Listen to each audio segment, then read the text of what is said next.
and then point your camera a little bit,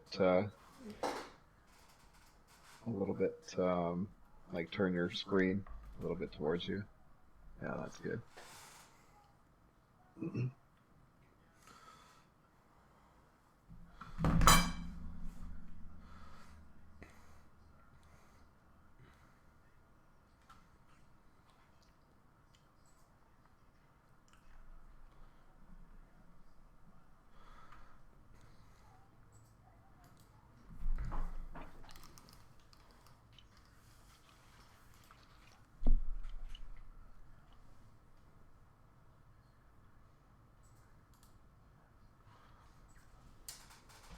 What's going on with that? Well, it's not connecting. But, can you guys hear us? Are we live? Because we're getting some comments coming through. Like Mike Jones said, "What up, guys?" Item said he's not betting on this game. How about you guys? Noah said his entry never showed up. Asuna says Vikings. My entry never shows up. Are you in the? Oh, it's working. It's working. Are you in the like on the website? It doesn't. Are you? Because you need a confirmation email when you do it. So, like, are you filling it out wrong? Are we doing something wrong? What's the?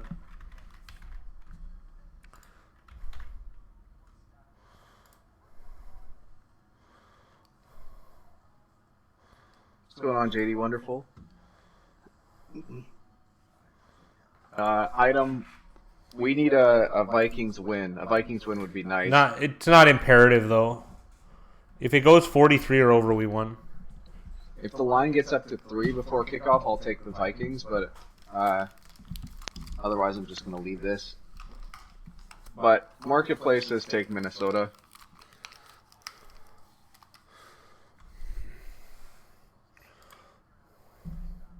Actually, I'll probably jump on Minnesota money line.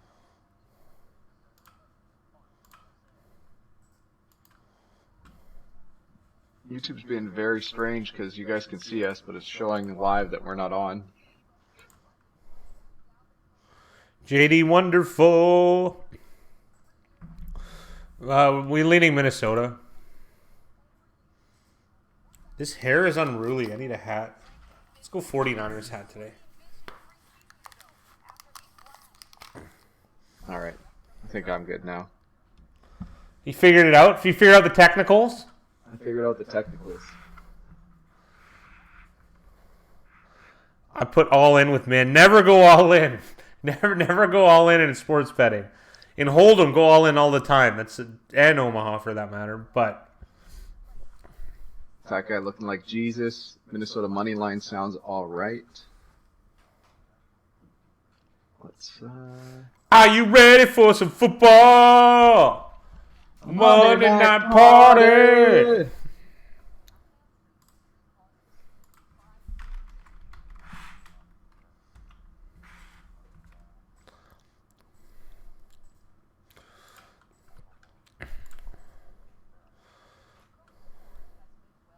What's going on, Dylan Clark? How you doing tonight?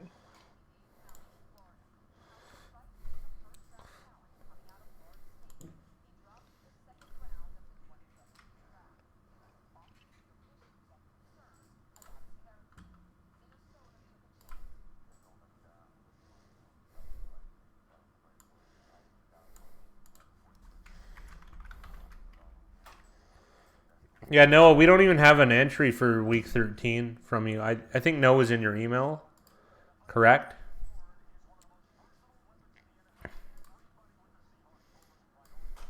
Fat guy's in a good mood. He's got a San Francisco 49ers hat on. He's been scheming. Coming up with them good ideas. Yeah, I am. I'm well fed right now.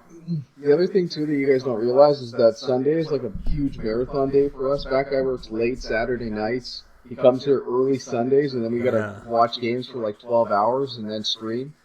Yeah, I usually sleep like 8 hours on the weekend, so Sunday's not my greatest day. Today, lots of sleep and food. It's a good thing.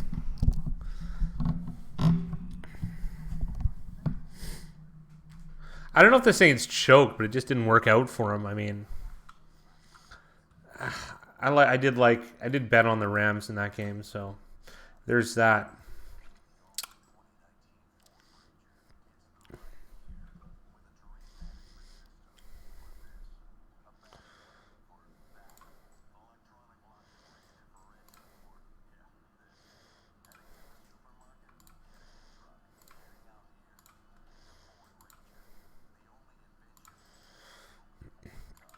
We're guaranteed money, by the way, Big Rye. Are we? Yeah. That's good too.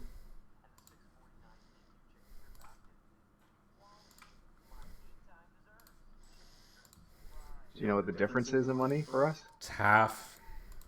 I think it's 3 bills for first. Oh, that's great. I think. Mickey Hills on the Vikings +3 and under 49. Let's go. Let's go. We need 43 or more though. 43 or more, and we win our pool. So that would be good. A total. 49's a good number. Right now it's 48 or 48.5 anywhere. So good job, Mickey, on getting that price. Mickey Hill's always getting good prices.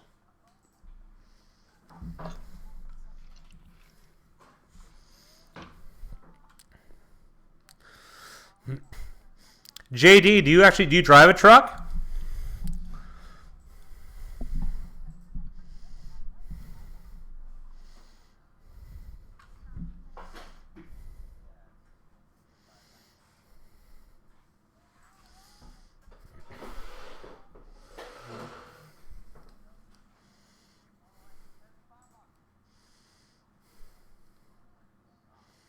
Jake Jacobs on him too.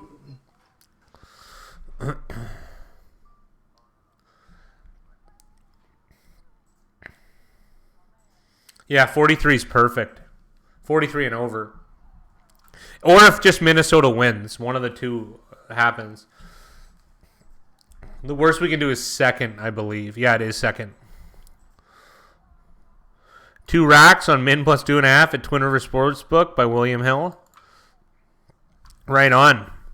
You mean you put down $1,000 or a rack on the poker world's $500? So I don't know. I don't know what that means necessarily, but if you put down 1,000 or more, right on. Or you 2K even. Ooh, big bet.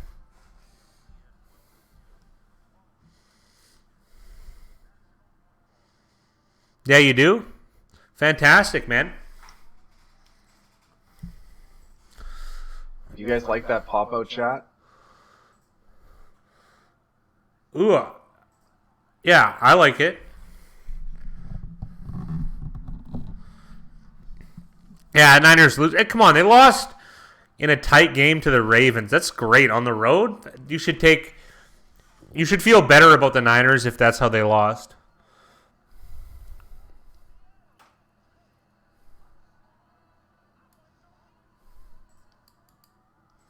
$2,000, right on. Good luck, good luck, Otto. Oh, here we go, Hank Williams Jr. What's going on, Zibono? How you doing tonight? Oh, we got a good crew again. These are awesome. Another good crew.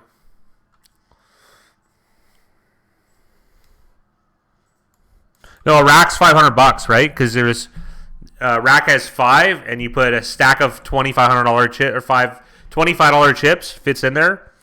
So a rack's $500. So.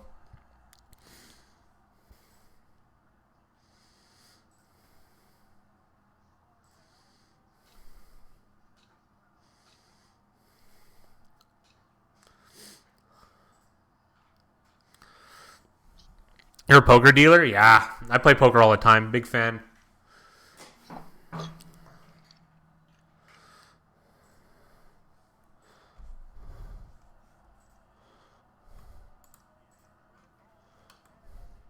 All right, last second, guys. I got Minnesota money line at +138. Big Rye just putting a bet in right now. It's doing fine as usual. Good to see.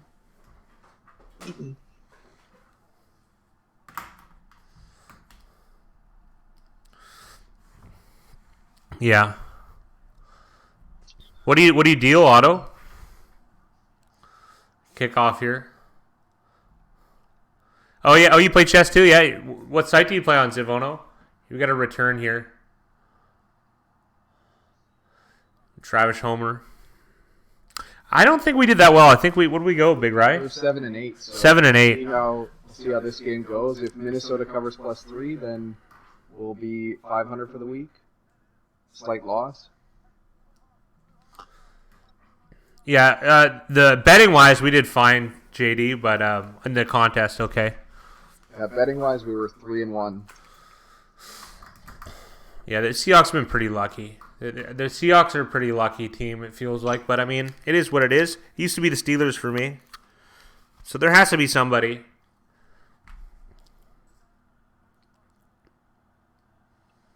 What a run by Chris Carson.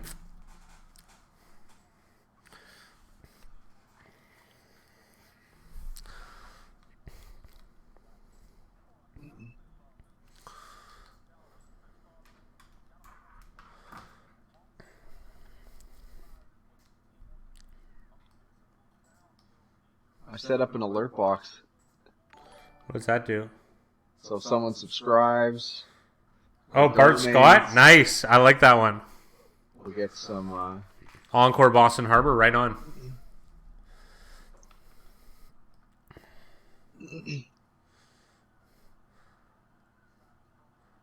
Carson with the first down run. First down here. Linval Joseph is, it means they're lucky. Yeah, that's the best answer you get. I don't know this center, Joey Hunt. He's a backup. He's been playing for the last few weeks, ever since the normal starting center got hurt. This is a hodgepodge team, but let's get it done, Vikings. I always like the Vikings, too. Oh, 97. What a play. Best player in the league, dangerous. I love these jerseys, but I wish they had different pants. I hate these jerseys. They're so gross. They look like overweight joggers. I just don't like the blue pants with them. Vikings uniforms are crisp. Yeah, fellas, my roommate, big sports gambler. I played football 13 years of my life, just passed 1 year sports gambling. Yeah, right on. Hope it's been fruitful for you. It's Mike Hunt's brother. Oh, it is? What are those corners doing? Trey Waynes needs to come up a bit. God. Nikhil, what are some of your favorite bets for this next week? As Ivono asked, does your chat filter out websites or something? I haven't set it up to filter out anything, but sometimes if you try to post links, these chat sites will block it. You put me on your live stream. Oh, right on. It's things are kind of gaining steam, Otto. So we're happy to have you. Dylan Clark, I need Wilson to get under 11 points to win fantasy. Good luck with that one. I wouldn't hold my breath on that one. That'll be tough. You need an injury. Yeah, you almost need injury.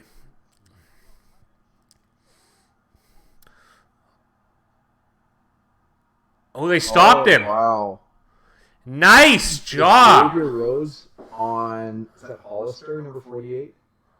What a play. Chris Carson's hurt. That's bad for me. It's very good for me, considering I've got Rashad Penny playing in a fantasy league. But the job that Rhodes did on Hollister was terrific, because that should have been a first down.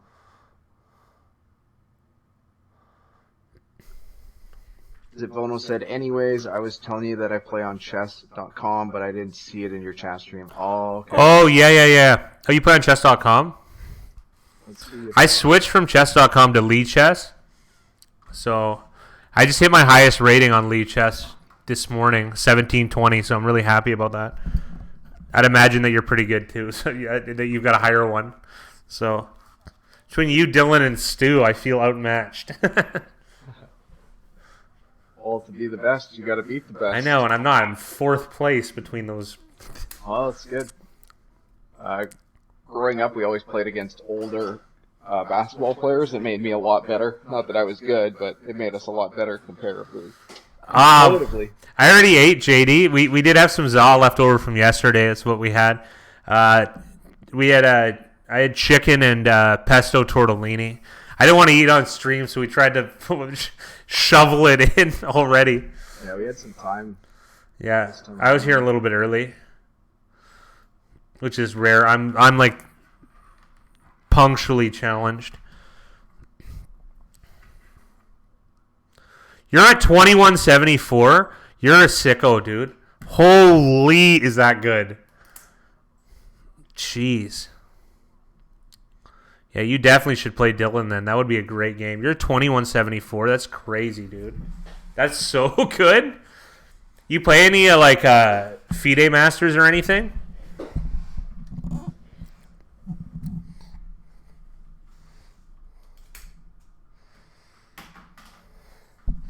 And how long you played for? I've been playing for about a year and a half now. Not like I did. I was a good chess player when I was 10 or 9, but then I stopped playing after that. So I was probably better at 9 or 10 than I am right now.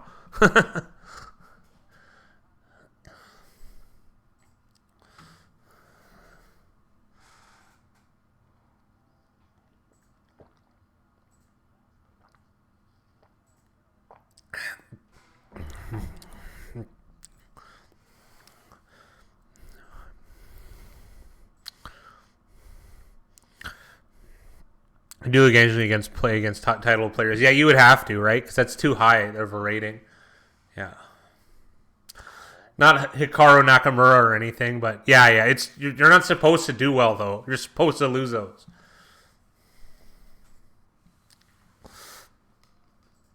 Oh.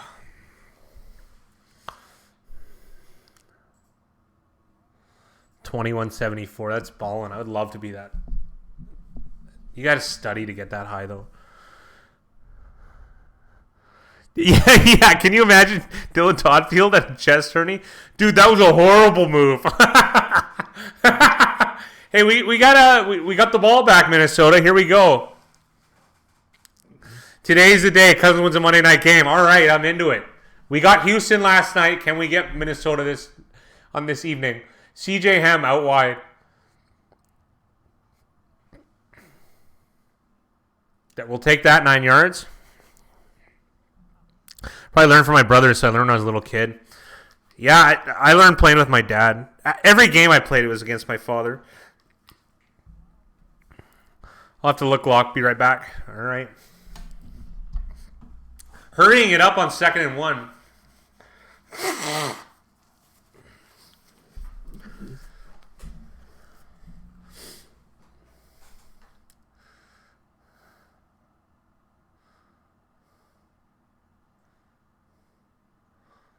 Oh, yeah. All right.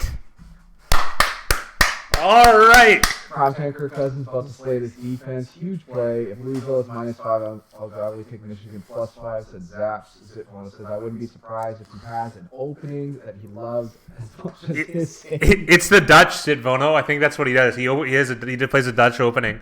Glock, you got to give us like 10 seconds. We're 10 seconds behind. We're Canadian. We're way behind in everything. All right, Minnesota. Look how loud it is in that stadium. Holy shit. All right.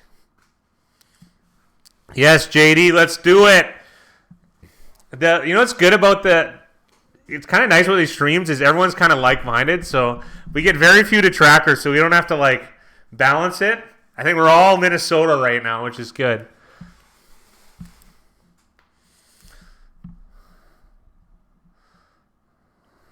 Adam Thielen's inactive for this game.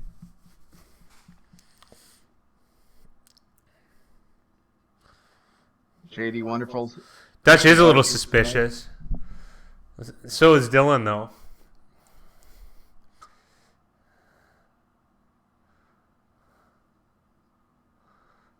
Nice completion.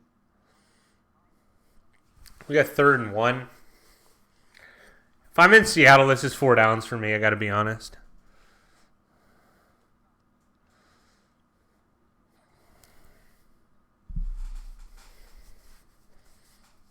I don't like Dutch and Sicilian. Those are the two I don't like. Everything else What's I'm going cool on, with. Jamie? How you doing tonight? Purple Eaters, yeah. Zaps, give us like 10 seconds, dude. I'm assuming something big happens.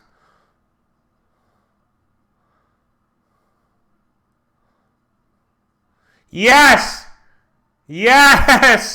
Yes, Minnesota! Yeah! All right. Really good job by Diggs. He's trying to kick it Tonight, oh, what that thing smell like. When you guys get a chance, YouTube What That Thing Smell Like by Black Jesus, yeah. It's the funniest song ever. You just need to watch the first 20 seconds. Yeah, 20 seconds, that's it. Checks on, exactly. It's just, open yourself out to checks on diagonal, yeah. Diagonal.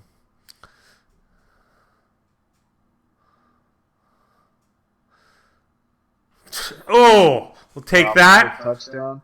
No, I know it's not on sound, but I don't know. It's not how I would do it. And 6-0 Vikings. Great start. Great start. Double check to see if we're live on the top. Yeah, we are. Touchdown.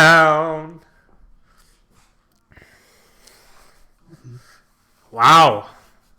Can we stop Russell Wilson, though? Let's go, Vikings. Very good day so far.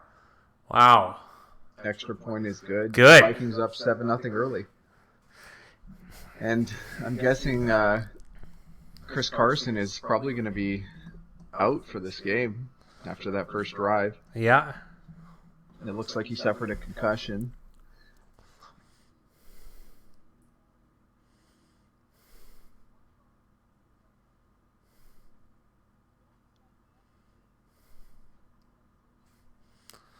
This guy, man. He's the worst. Yeah. He is the worst. It's like the corniest commercials ever. Here's a surprising cut. Oakland Raiders wave Trevor Davis. Yeah, I saw that. Patriots wave Kai Forbath. Doesn't surprise me either. 8 Seahawks were reportedly battling the flu. Tyler Lockett and David Moore were two of the notable players. That'll work. Your boy Tyler Irvin claimed off waivers by the Packers. Tyler Irvin. I have a weird connection to him. I don't know. He seems to. This is like the 8th team he's been on. Well, he's got a role that he could play. Yeah, he hasn't been that great at kick returns, though. Marquise Pouncey is activated by the Steelers. Oh, they're doing the Star Wars commercial.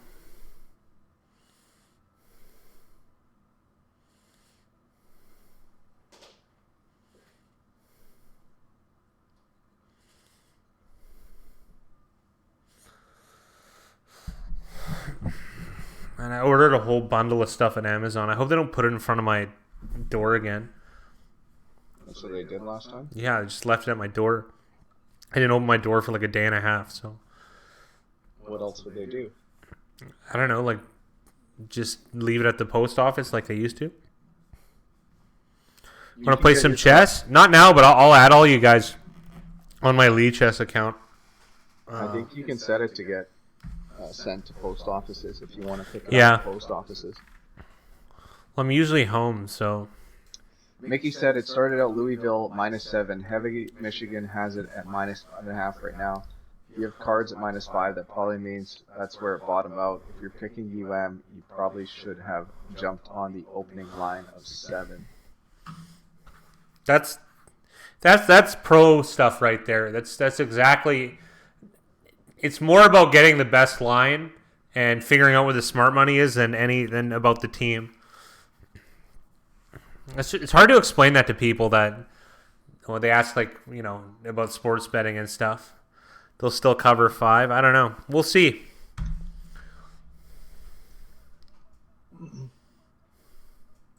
I'm guessing this is college football, Yeah. and they're talking about Louisville, Michigan.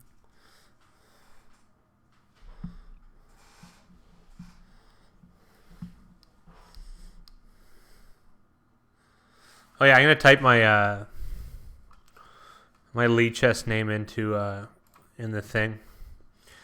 Assuming anyone does have Lee Chess.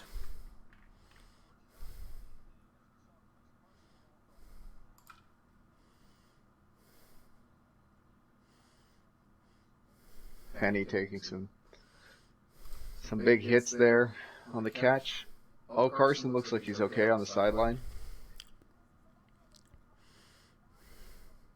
That's good to see. It was a scary play, looked like a concussion, possibly.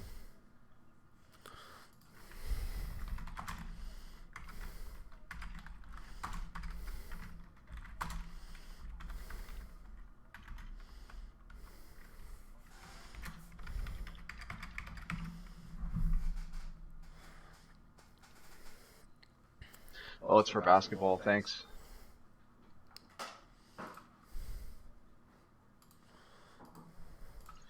Jackson Littlewood asks, anyone else excited for a few huge point spreads this week? Yeah, I'm not. I thought this week would be better than it was, but I mean, it's not the end of the world. But yeah, I'll be taking the big points.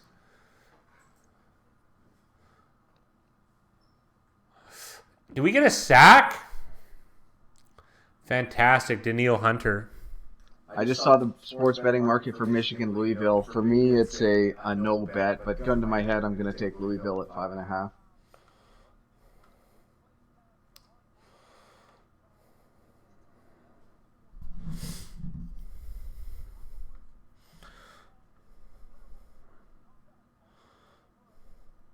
I like Jacksonville. For next week? Yeah. I think I'm going to lay 8.5 with Cleveland, too.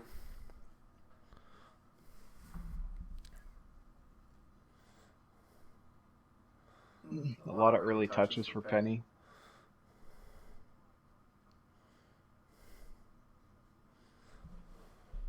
Carson back into the game on third down. Carson on third down? That's so weird. Block says, to be honest, he wouldn't be surprised if Michigan blows Louisville out.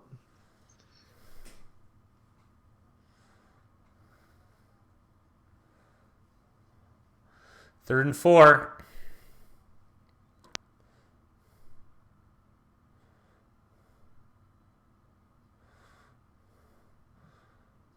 Oh, what a play. Gordon's been key on these third down slants. Yeah. And he had pressure from the inside from Eric Kendricks. That was a good catch. Wow.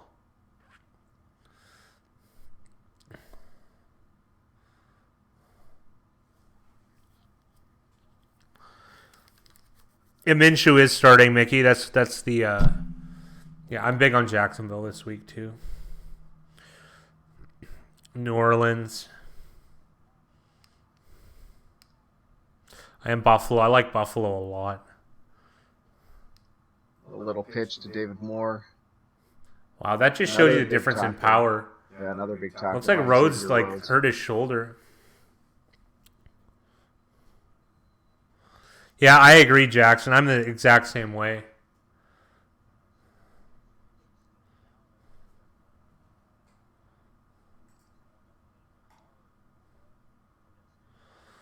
It's just it's so weird.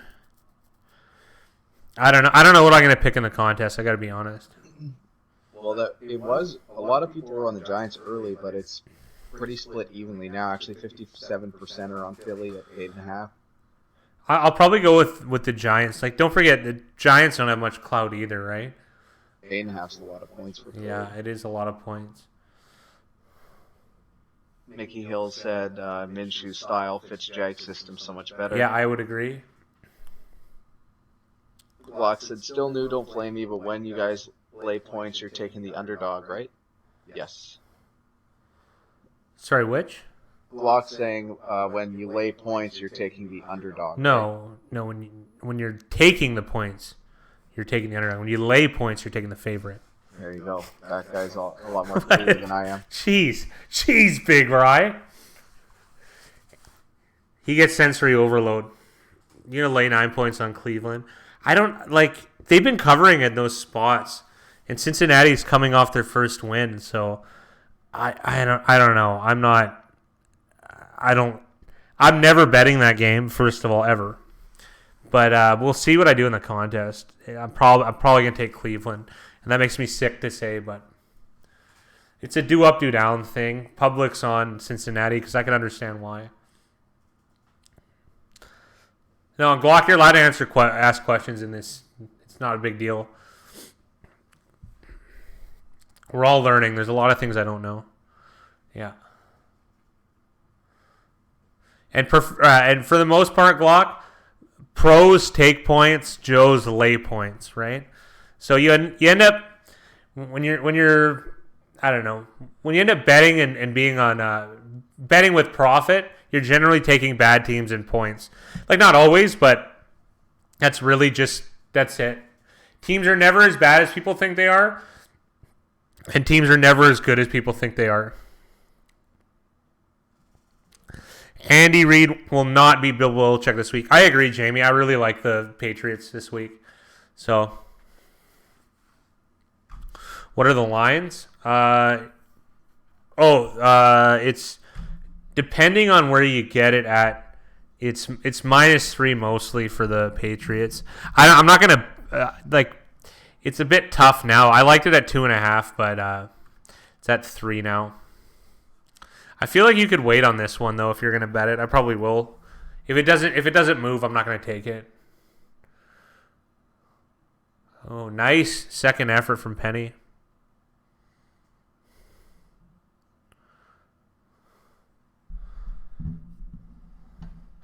What do you think of rating management in home stadiums? Oh yeah. The home stadiums, that's pretty standard stuff. Targeting teams to jump on power rankings. I don't like doing the power ranking system. It works, and I honestly think it works for futures. Week to week, I don't think it works at all, to be honest. If you tier it,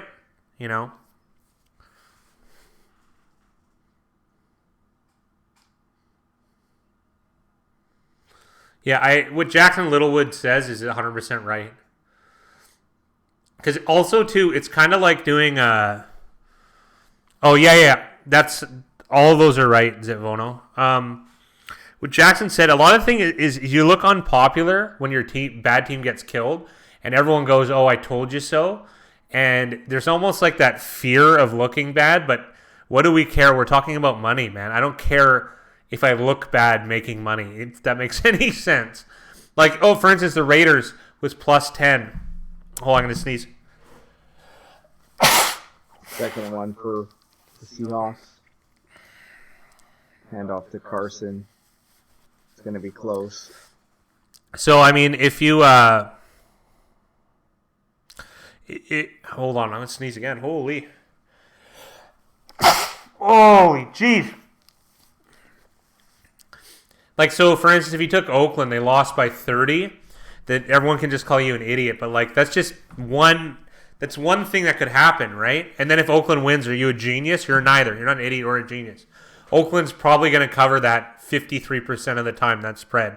So that's the way you have to look at it.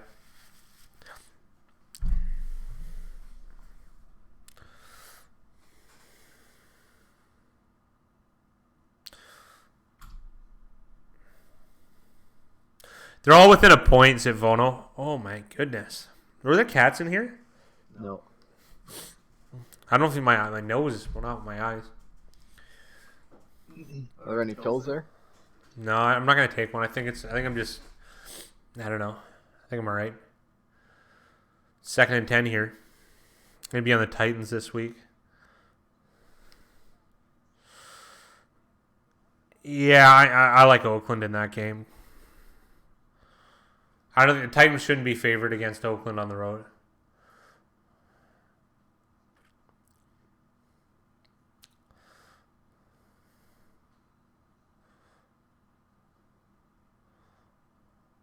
I like how you can slide with your cleats up, Like you can use your body as a weapon, but they can't touch you. Well, they're not really using it as a weapon. They're just giving themselves up. Yeah, but it's into the guy's leg like that. You're sliding into that into the guy's They leg. usually slide into space, though.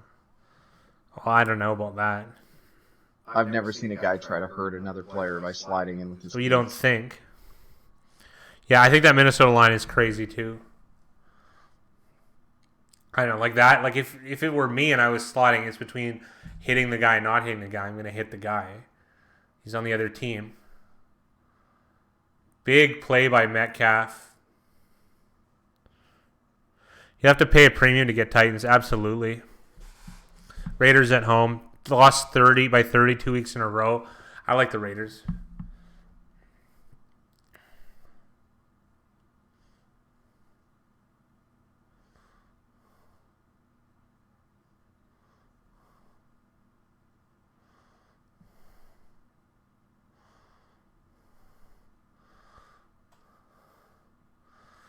Nice stop. I wouldn't lay more than 10.5. Yeah, I agree. Zaps. Everyone's using my words here, and I like it. Titans have a lot of clout. Raiders have none. I agree. Yeah, that's exactly why we're going the other way, Glock. Like it's reverse logic. Because don't forget, your eyes are gonna fool you. Like you're gonna go like, yeah, Titans are unbeatable, right? Oakland's terrible. It's way closer than that. They're probably Oakland should probably be a 1.5 point favorite. Carson, easy touchdown.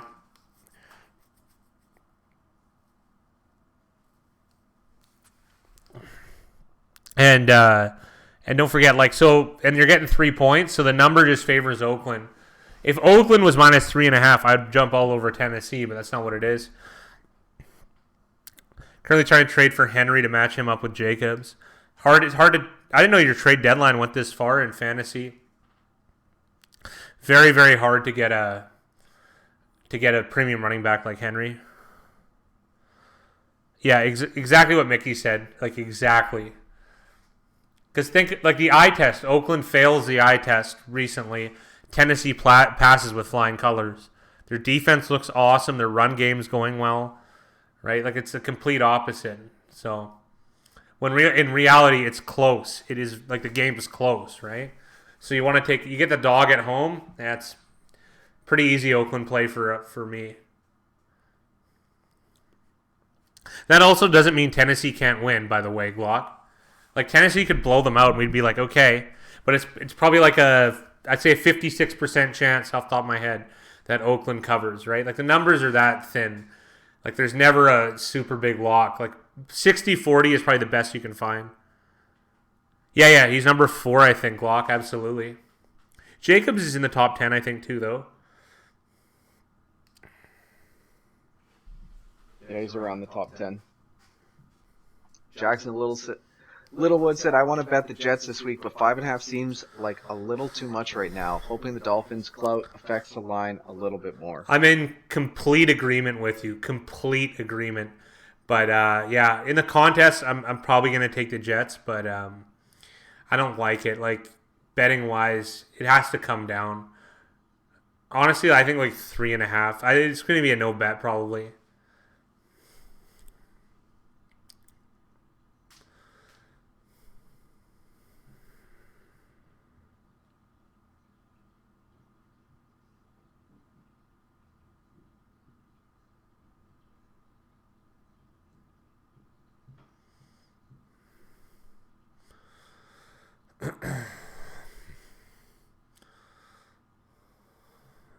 All right, start of the Vikings' second drive here, tied at 7.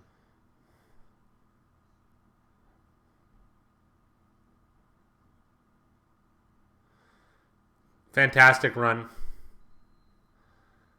4 yards is great. Ravens going to win the Super Bowl. Perhaps. It's they have a good chance, probably 20%, I would say. I think people are highest on the Ravens right now. Yeah, I wouldn't bet on it. I'd tell you the line is not going to be favorable.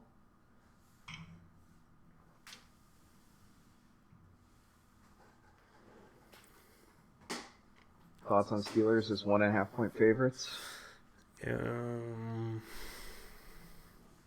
I don't think it's great. That's actually an interesting one because at Pinnacle it's 1.5, but at other books they have them They're up to 3. favorites. I'll be taking Arizona in that spot. Jets are an enigma. They're tough. Did you lose that over under? Not yet. I need them to hit 7 wins for a push. There you go. And they're at 4 with 4 remaining. It's unlikely, but it could still happen. Yeah, I like the Bills, Apps. I really like the Bills. The look-ahead line was 7. What a good line that would have been.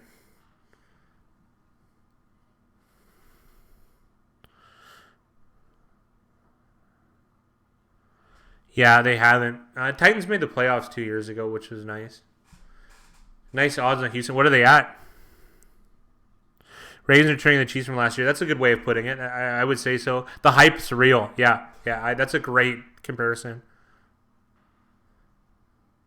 Yeah, exactly. I can't. Just as a rule, I generally don't. Like, I screwed up and I took. Who did I take this week? Oh, Carolina. What a dumb pick. That's a 2. I'm mad about 2 picks. I conveniently lost them all. I laid points against Miami with Indy and they lost outright. And I did the same with Carolina in the contest. Me and Mickey Hill did it. It's a regret. Those are 2 wins I wish I had back.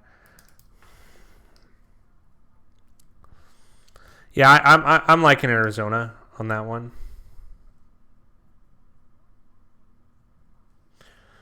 Oh yeah, but at what price? If the line's 14, you're hard pressed to get me to take the Vikings. I'm sorry. Yeah, Bills at home. Come on. Well, Stafford started practicing this week too. Majority of people are on Detroit. Yeah, we screwed those up, Mickey. It's just bad. Just bad. Like, we know better. We should know better. What are you gonna do, right? What are you gonna do?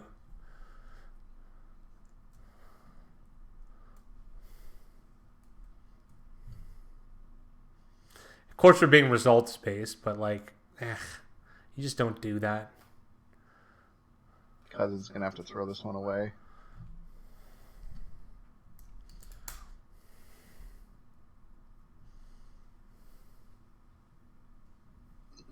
Glock's opinion is that the Cardinals won't be able to block the Steelers' O-line. Or D-line, sorry. You might be right. The thing what I try and do in Big Right, we try and take, like, because what happens, I call it anchoring points, is you find like one reason to pick a side, and then you get fixated on it, and then if that doesn't come true, then you kind of go back to the drawing board. But I feel like it doesn't really work that way. You know what I mean? In the long run, that is, right? Like, any one game, anything can happen, but over the long run, I don't know. It's just, for us, it's just better to beat the market. We got a first down here from the Vikings. I'm not trying to slag you, Glock, by the way. We're trying to learn together here. I'm giving you my opinions on it. Public is on Detroit. I agree with Item. I feel the same way. It's going to be hard not to take the Lions at plus 14, even if 69% are Yeah, I agree with Item 100%. Yeah, we'll be on the Bills. Bad. What's going on, Jeff? How you doing tonight? Jeff Roblo, hot tub. Hot tub. Too hot in a hot tub. Too hot in the hot tub. Hot. I have a little homage to Jeff. You want to see it? Yeah. Okay, watch on YouTube. Oh, wrong one. There we go. Oh, Big Rye was fooling with, what are they called? Alerts. Alerts?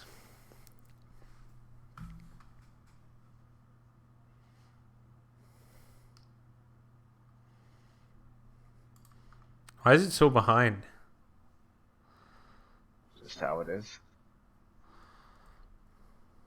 1st and 20 for the Vikings.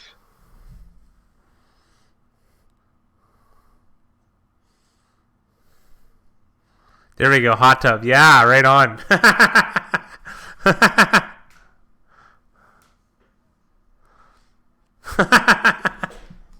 Good work.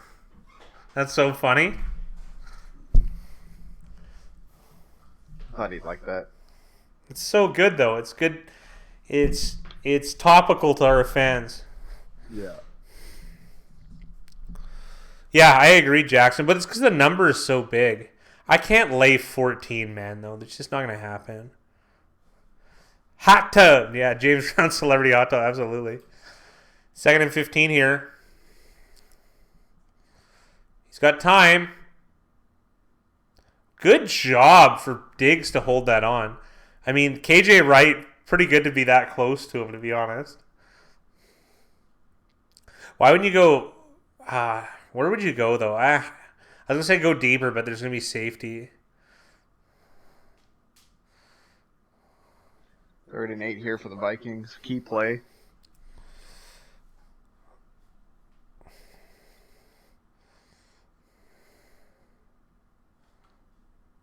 Yeah, probably not. Probably not Zaps. Well, not that many at least. That was absurd. Screen here to Johnson. Oh, great tackle.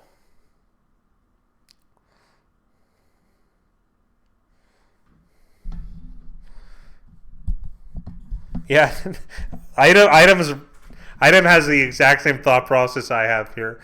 If the Vikings win this game, the lines might be a big bet for me this week. Yeah, you got to wait, though, for it to go to 14.5, though. That half point. Might as well get a few more percentage in your favor, right?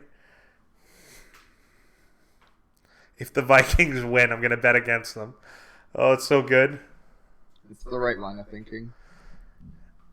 Yeah, you are right, Jackson.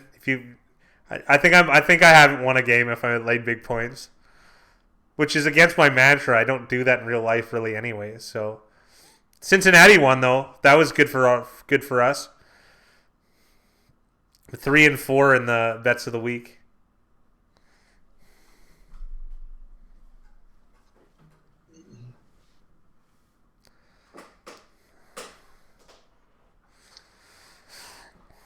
That's true. I think we're 0-2 when What's that? We've laid more than 10. Yeah. No, more than 9. Fading fat guys bets that it's only than lucrative. Yeah, he's not wrong. I'm 3 and 4. That's negative. You'd be up. Because you know what you have to do in gambling? Always do what the results dictate. 100%. Yeah. This week we should lose all our followers and subscribers because we went 7 and 8. Yeah. Oh, you guys would like it. Some guy sent us an email. I've probably brought this up before about why didn't we win this week? Yeah. And I sent him one back all right, I promise we're not going to lose it one more again. Hey, thanks, Jeff. That's awesome. Thanks, buddy. Much appreciated as always. Dude, you got to play the hot tub thing. It's supposed to automatically come up. Did you see it come up there? No. Keep an eye on it. Tell me if it comes up. I will. Otherwise, we have to do it manually because that's way too good.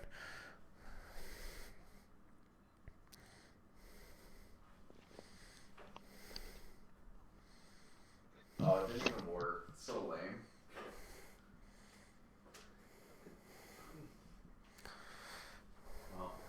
Do it manually. There it goes. There we go. Yes. Yes. Yeah. That's exactly what I wanted to happen. Get Jeff to. Jeff gets to choose what sound we put there too. Hey Jeff, what sound do you want it to play? Because we kind of named this the super chat thing after it's titled after you.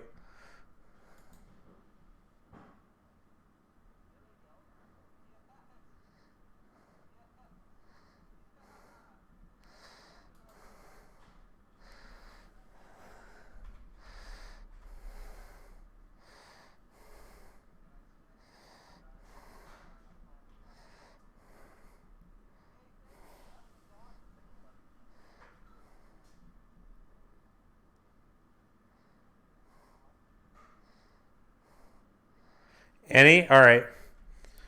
We'll figure something out. We'll figure something funny out.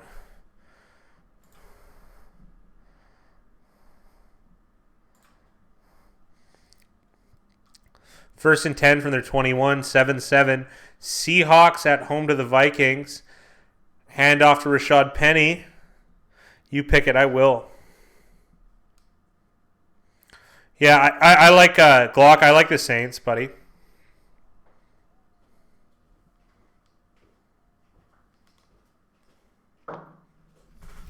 What do you got there? Tomatoes. Ooh, hot tub. No, he didn't. And they didn't cover. They covered the spread of 7 by 1, but they didn't cover the 17.5. Because he said they were going to win by 20, and I said I'd spot him 17.5. We'll get him on something, though. Oh, Washington. Washington covered. He owes something for that. Yeah, wasn't he going to? Yeah, hold on. I'm going to look this up, guys. Washington covered. So he owes something for that. Let's find out what he... Oh, he's going to shave both his eyebrows and email us a picture. Oh, no, that's at the Saints. Hold on here.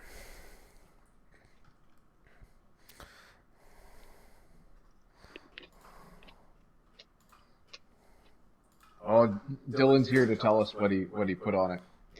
Oh, Dylan's here? Mm-hmm. Yes, Dylan Toddfield. Right on. You lost the Washington bet. What was it? We got to find out.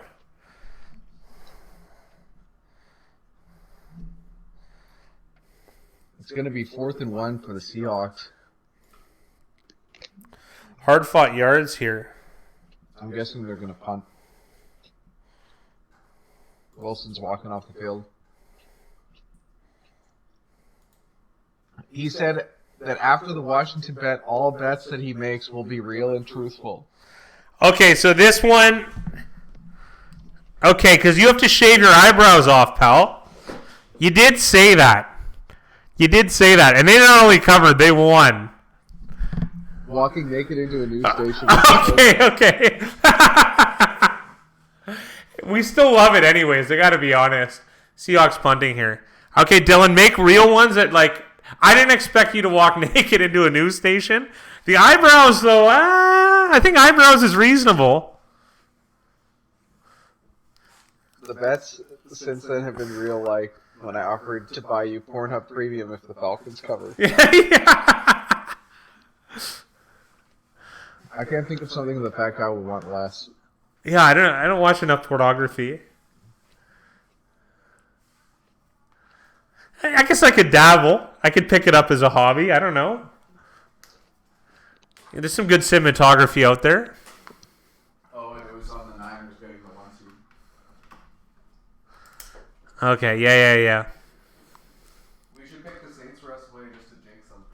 I am picking the Saints this week, so there's that.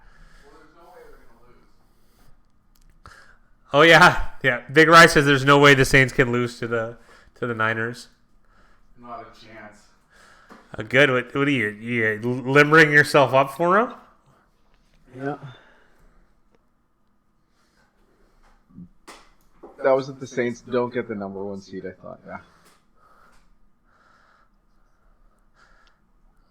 All right.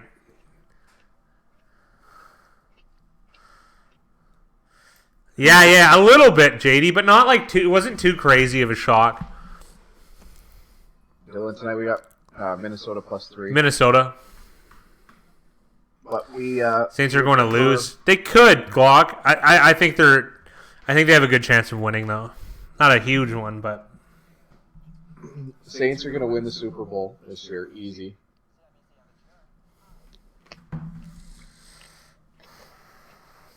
Best team in the league, most accurate quarterback, best defense, best skill position players. there you go. Anyone wants to take the Niners, put your money where your mouth is. Woo! Ooh, jeez. Holy.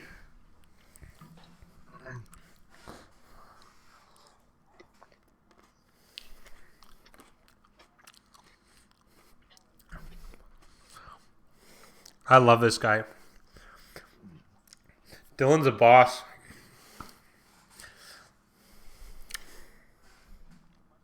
Excellent addition to the show.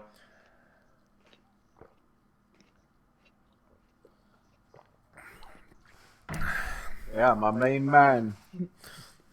Boutros Ghali. Shout out to Ali G. 1st and 10 Vikings at their own 19. Oh, that could have been it. 530 gives Ravens a 30% chance to win the Super Bowl. I would say it's a lot less than that. More like 20.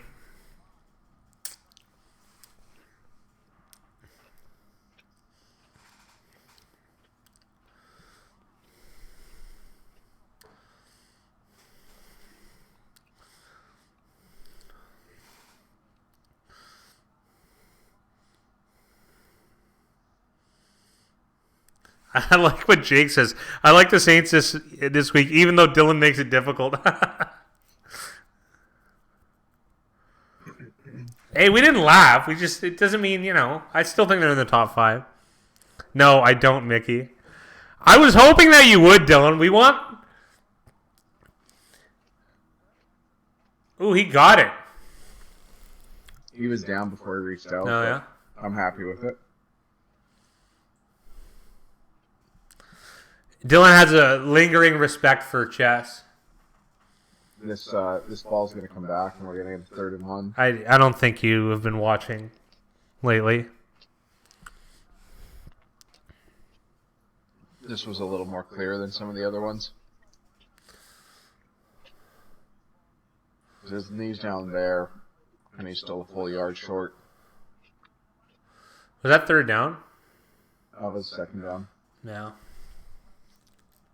He's down right there. The ball's still a yard short. It's nice to have that marker cam.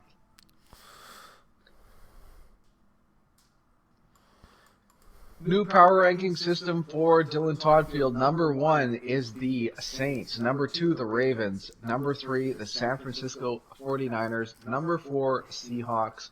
Number 5, Bills. I wish Dylan was a Patriots fan because it would be easy to hate his team. Yeah, yeah, it would be. I see some really good value at Bears +3 at home on Thursday. And chess etiquette, yeah, you got it. It's a gentleman's game. Item, there's value on the Bears +3. Watching Bama lose made me smile. Yeah, they're Bama's the Patriots of college football.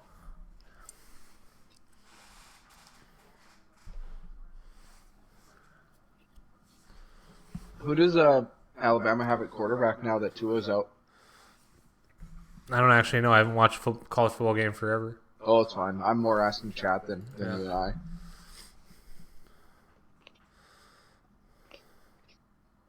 I'm wondering how much of a step back it is.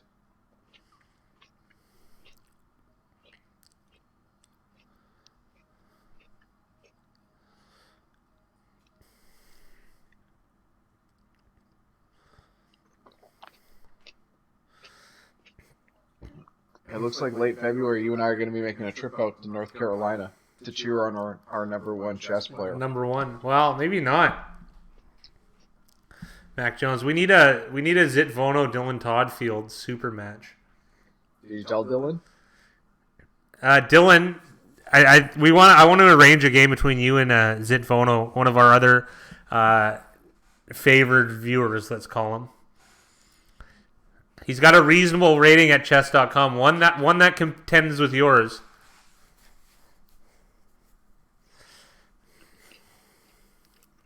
Jackson brings up a good point.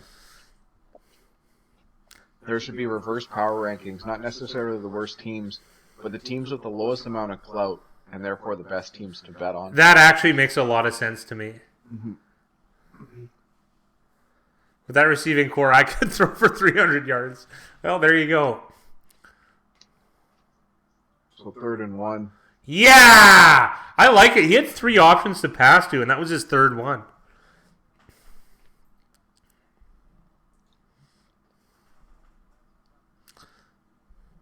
I have to get paid for my time. Get out of here, man. A friendly game? Huh.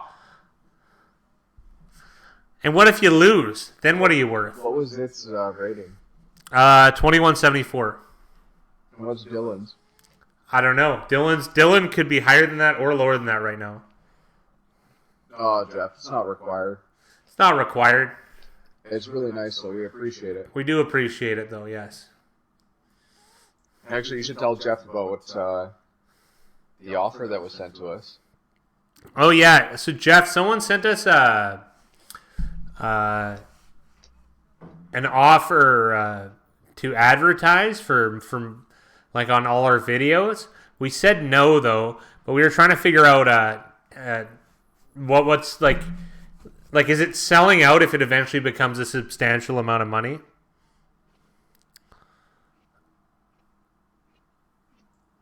Oh, we're behind Glock. Jeez.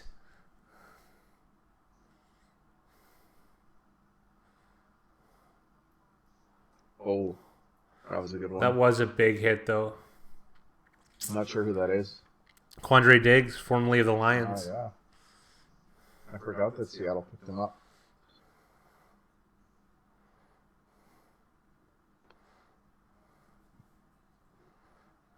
No, you guys don't have to do that. It's no big deal. We don't need to pander. That was a big hit though.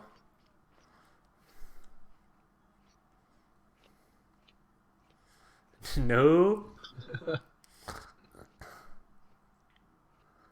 Here we go. 3rd and 2.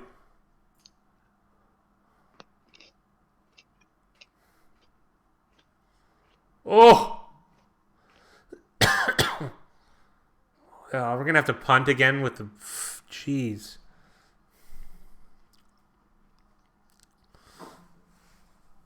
Ooh, good time for the Lou. To bleed the dragon, as they say.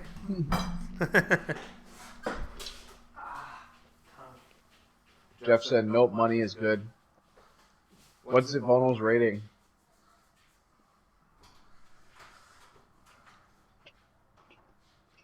$21.74. 21.74.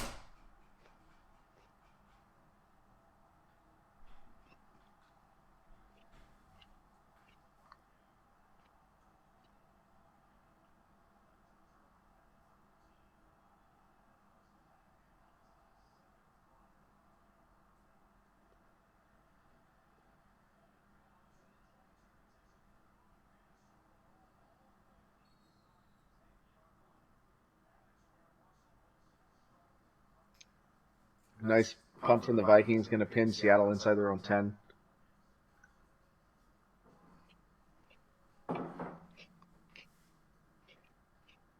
Under looking better than the over. That could change in a blink of an eye. That's true, Zapped.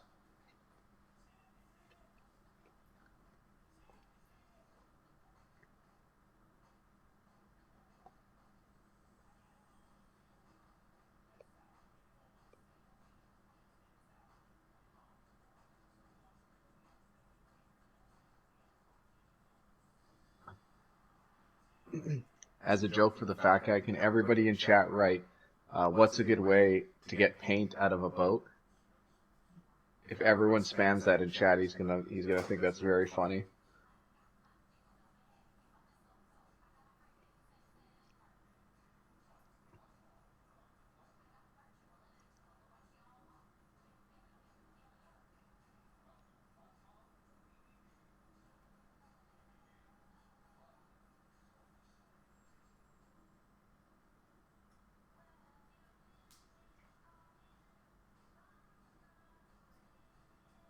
Oh, Mickey Hill, thank you so much.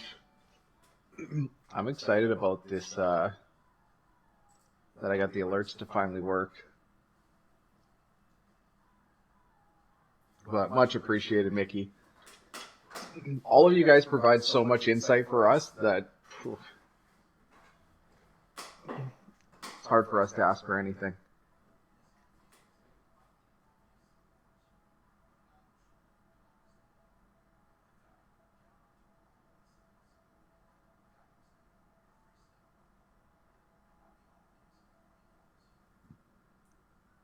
I am loving the hot tub alert though.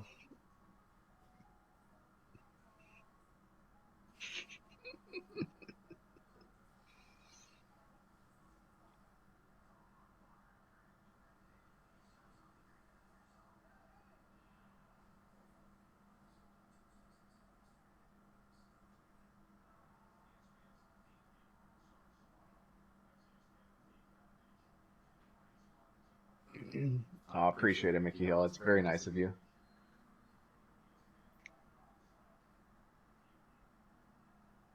I'm gonna read that 1 second, Dylan. That's awesome.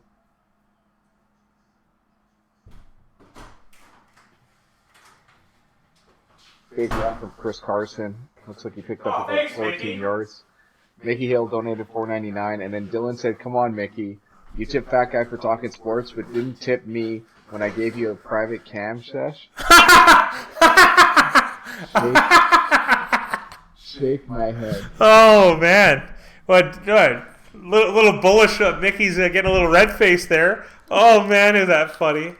And then Glock Lesnar said, "Mickey, who do you like, BT Duke?" Did the hot tub thing go off?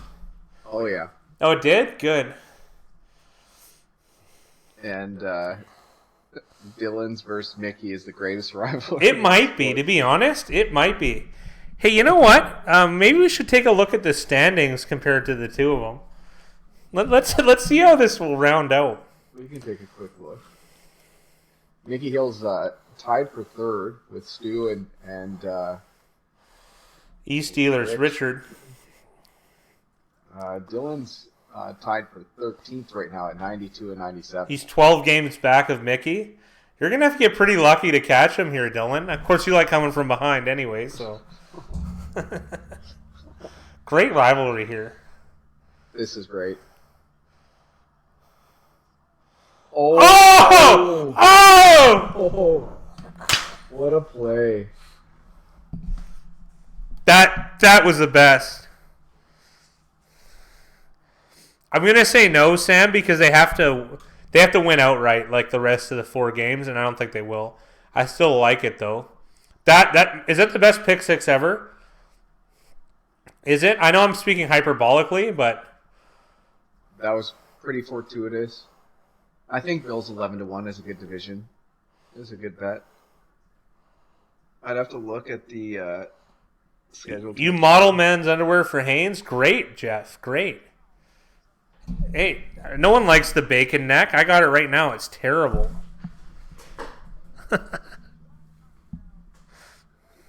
Jeff had quick regret putting that message through. Already retracted.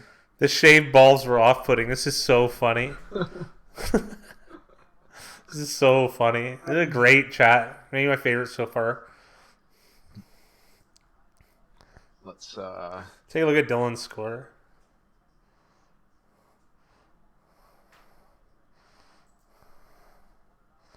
Let's find Dylan's score for this week. I checked yesterday, and you were 7-7. Don't tell. All right, I'll keep it a secret from here out. Dylan's 8-7. Where is he at? Like 30th? 8-7 is tied for 21st this week out of 75 competitors.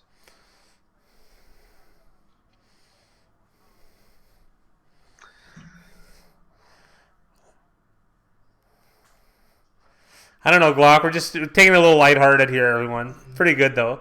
14-7. All right.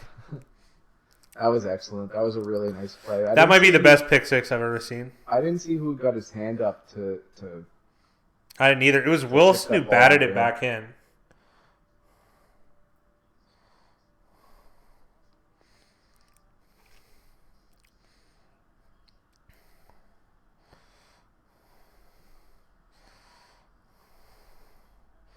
Was that Travis Homer? It sure was. Homer, at least. I don't know. So funny.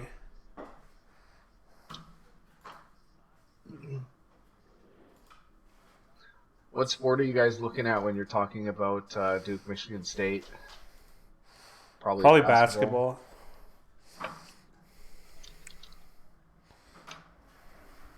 Oh, Michigan State for sure at 6.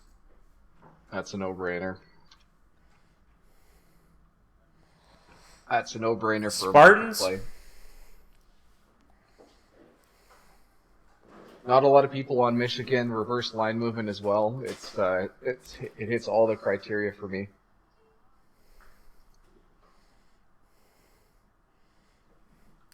Never bet Pittsburgh. I'm a Steelers fan. Worked out this weekend, but yeah, I can understand. Pittsburgh, a more public team. It's one of the more public teams that we tend to bet on. Yeah, but they're reactive though, if that makes sense. Well, the coaching staff is so good that, and some of the star players that if they're missing them, people think it's an automatic loss. Yeah. Even though it doesn't really matter, you could take it. So they're interchangeable. Seattle's a bit like that too, though. Yeah, the coaching is just so strong with those two teams. There's a huge slate of college basketball games every single day. Holy smokes. There is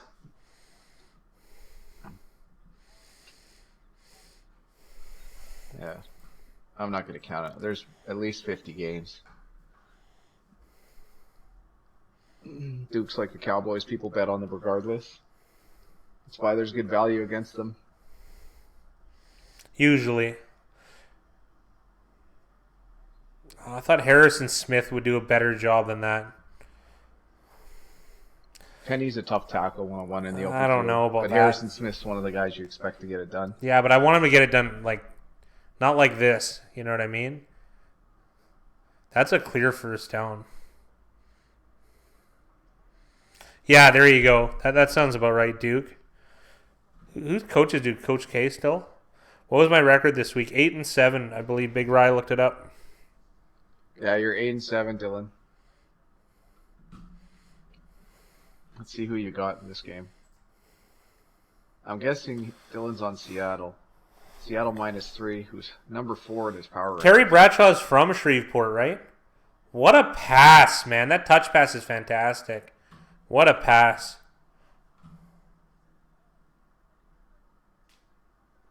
Dylan's curious why you're on the Saints -3 against the Niners. Well, the public likes the 49ers, right? Like, the 49ers didn't lose any clout by losing by 3 on the road in Baltimore in a thriller. Like, 49ers are still considered, like, the second best team in the league in the eyes of the public, right? The Saints game against the against the Falcons, rather, and, like, it was kind of like an ugly win almost. And don't forget, too, the Falcons, when they lost to them, that's still fresh in people's minds. And, the public likes the Niners, so I'm going to take the Saints all day at home. All day. Because don't forget, I don't bet teams, Dylan. It's always a number. And when the more popular the team is, the higher the number, like, on that team. So I can't do it, right? Kind of like for me, it was a layup to take Houston last night. Everyone else liked it too, so it's the same type thing. You know, if they like the Niners, then I like the Saints. If they like the Saints, then I like the Niners. That's really it. The power rankings thing is less for me. Why do I like to bet against public? We have 10 years of data of the public losing against the spread. You know?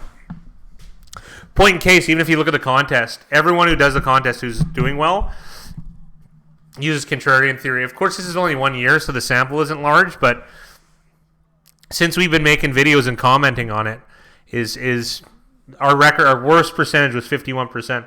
It's a good way to break even. It's a good way to at least break even, at a minimum. Because don't forget, that it's like an entertainment tax on the public when they bet on football or any sport in general. So you just got to be on the other side of it.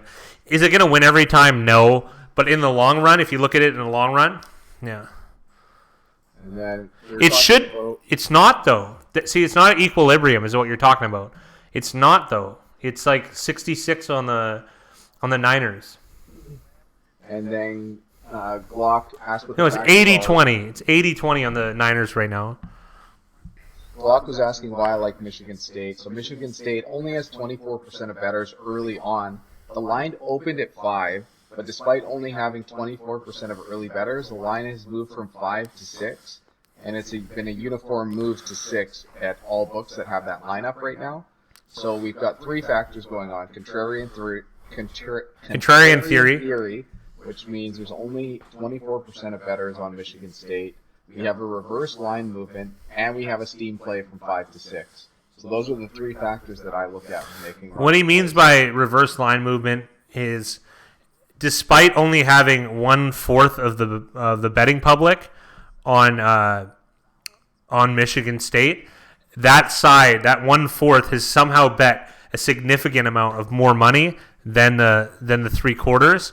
So that means that 1/4 is, since they're betting so much money, that the sharks are on it, and you want to be on the side of the sharps and sharks, interchangeable words. And Mickey Hill just explained it perfectly. Glock, it opened at MSU -5, but it moved to 6, even though there's heavy action on Duke. So that means the sharps are on MSU. If you want MSU, you should jump on it. He's 100% right. That's just written to a T how you're supposed to do it. And then the other thing you want to look for is this price here, the price on the juice. So it opened at 5 at -108, and it's been bet up to 6 -110. So it's continually gone up, trying to get people to take Duke on the other side. Yeah, he's and a good thing too is, so now the sharps, they put in a tremendous amount of work. They pay for their information. So what we're really doing is we're just being a bird on the alligator's back. So we lose that point. If you take them at 6, you're losing that 1 point of edge, but you're still going to be ahead percentage-wise taking that spread, if it makes sense. They have the optimal line. We have a suboptimal line taking it at 6, but it's still a positive expected value play. Man, a screen to Hollister. Man, they're really using that guy. Yeah. I guess they like his chances of breaking a tackle against Trey Waynes, but Trey Waynes comes up and makes that tackle. The Saints will win by 7. It's never that easy. I mean, you can make a prognostication like that, absolutely. But it's, there's a parabola, there's a list of things, and I think Saints by 6 is probably the average, to be honest. I like what Item said too, that Zivono's turned him into 538. 538 is a nice tool to use. It gives you an idea of how the market moves and what the true chances are that teams win. Even though it might not be exact, it gives you those principles to understand how this market works. There's a good book by the 538 creator, Nate Silver. Oh, I got a feeling this is going to be a flag. Nope. Roughing the passer. He nailed him, though. I agree with Jackson Littlewood. We had it for 3 years now, 2.5? Yeah, it's been 2 to 3 years. Yeah, We've been doing our picks for pretty much 2 years. We started halfway 2.5. through. The playoffs or like week 10 of. We've pretty much done it for 2 years. Yeah, just a little over. In our videos, we show our records, so whenever you can pretty much tell when we started. Yeah, we started like week 10 2 years ago. Our pick videos. We did videos before then, but it wasn't. I don't know. We didn't really find our groove until the pick video. So. Contrarian works well, but be wary if the money is on the same side or over the public percentage. Yeah. Yeah, that's good advice too.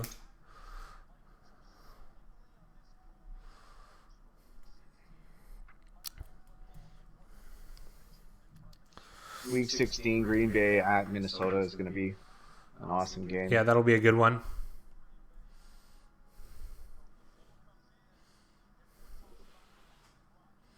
What is the best book available out there of sports gambling? I'd probably go with this one. Sharp Sports Betting. I'm actually, Big Ryan and I are writing one right now. I probably have a collection of around 100 gambling books. Not necessarily on sports, but they're all like hodgepodges. And I'm trying to put together all the best information into one book. But that one, Sharp Sports Betting, is I would say the best one.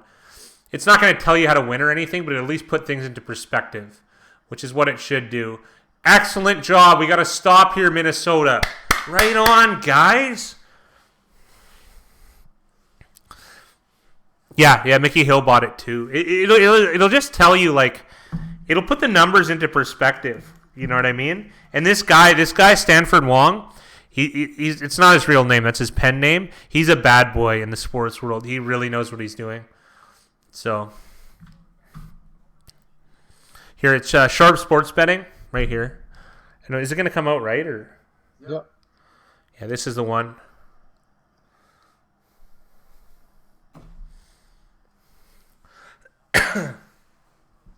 Field goal is good from Seattle, so that puts them behind by 4 points. There's another book about sharps, squares, sharks, and something else. That's another book that I like. I actually have it up on. Hold on. I only have it for Kindle, so. Squares and Sharps, Suckers and Sharks: The Science, Psychology, and Philosophy of Gambling. Here, I'll post it in the thing. I do have one gripe with that book. Is he kind of like he's caught a lot of touts being dishonest, and he kind of gloats about like uncovering them, and I feel like it's just unnecessary information. But it gives you a good idea of what a good win record is. Oh yeah, James Holzhauer is awesome. I always got a little jealous because I've always said that about Jeopardy, about how everyone I've watched up until him could answer the questions really well, but their game theory sucked, especially on wagering. It's hilariously bad. However, though, he broke the mold. Like he knew the expected value of him understanding a category. That was just genius. He just gamed the system. I was really impressed with that. It's one of my favorite stories. He's a professional sports bettor. And you liked what he talked about with the Browns. Yeah, and he made a great point. They asked him what the best bet is. He said, I can tell you what the worst is. A recommended reading video? That's a great idea. Thank you, Mickey. Oh, that's a great idea. Then I get to peer through. Like I got like a huge bookshelf of gambling books. So some are really math heavy, and some have really good quotes too. So there's what's another one that I don't have them all here because we're at Big Rise office. So I have maybe like 10 here. So some are on my Kindle. Yeah, I should just do a recommended reading video. Absolutely, that's a great idea. We'll probably do it in the off season though. That's the thing because it'll be good. Well, I forget. Someone recommended that we put it in the description as well. Which description? Of all our videos. What books we read? Yeah, just books that we'd recommend. Yeah, I think that's a great idea too. I think we're gonna do that. Maybe not this video, but going forward, make like a bibliography. Our weird. Oh, we got a 3rd and 1 here. I think he got it though.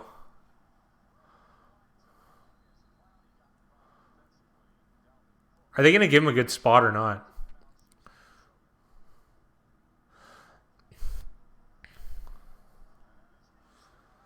Nice.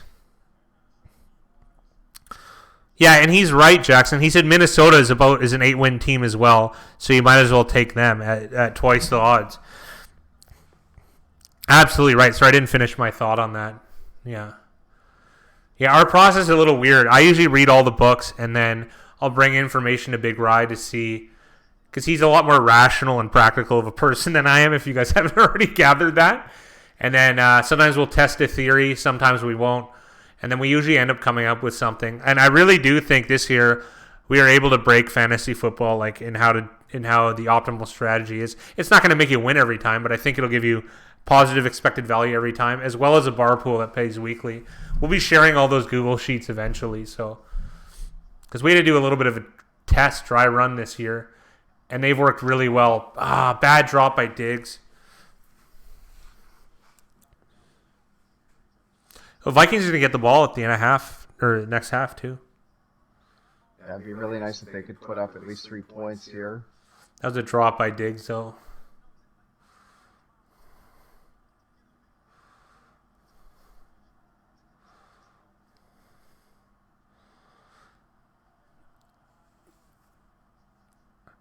Oh, we're a good blend? Yeah, thank you. We've been trying to peel the onion a little bit. We got a big screen possibly coming.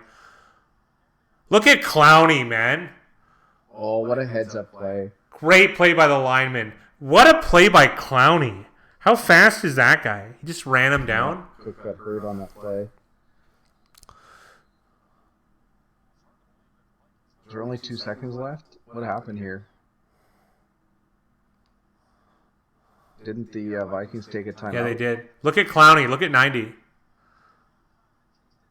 Oh, man. It doesn't look like he's moving, but that guy is moving fast. That's a fumble, too. So, That's a fumble, man. Pat Elflein. Great job.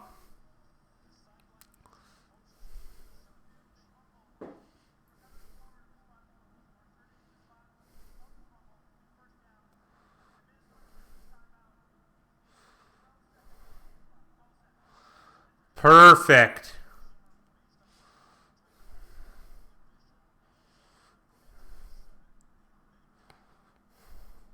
Well, Little John in the house for this. Always popular in Seattle.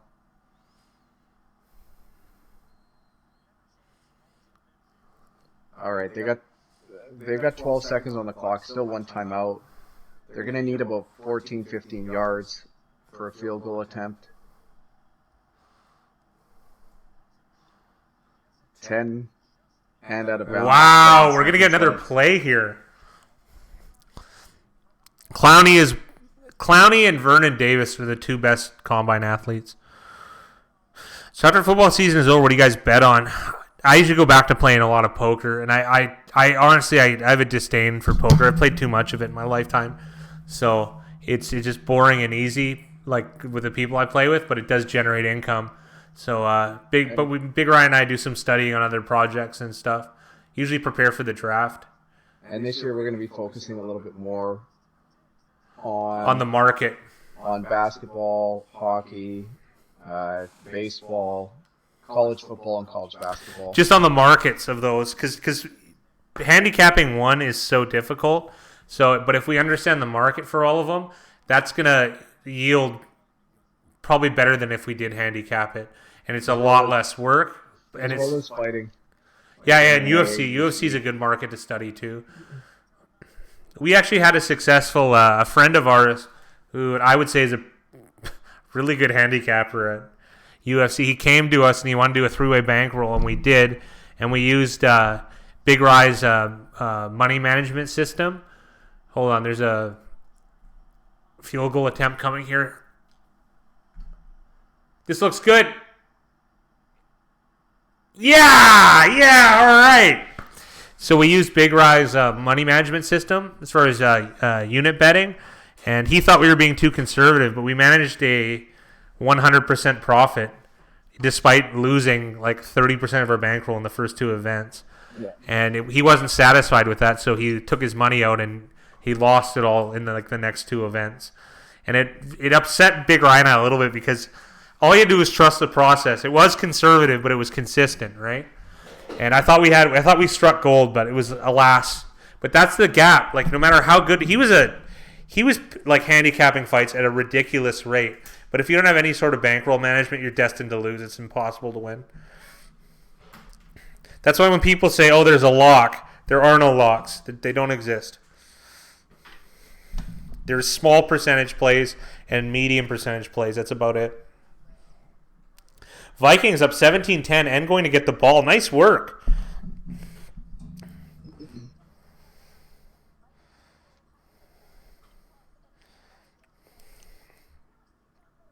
It's not that bad for the over either. We need 43.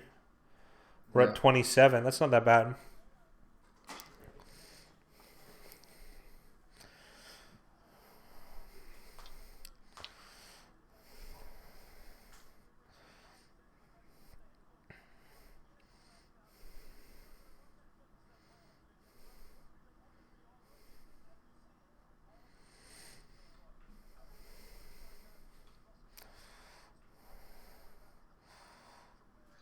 And watching that play back, that was really bad by Wilson. Well, batting it back. Perfect half for the Vikes. I agree. That's about as good as you can get.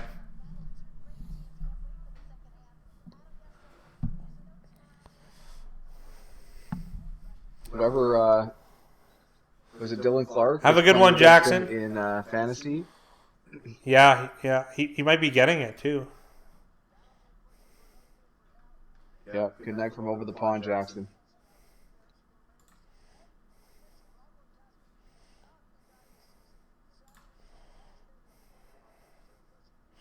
Russell Wilson's only got 4.32 points. That's good.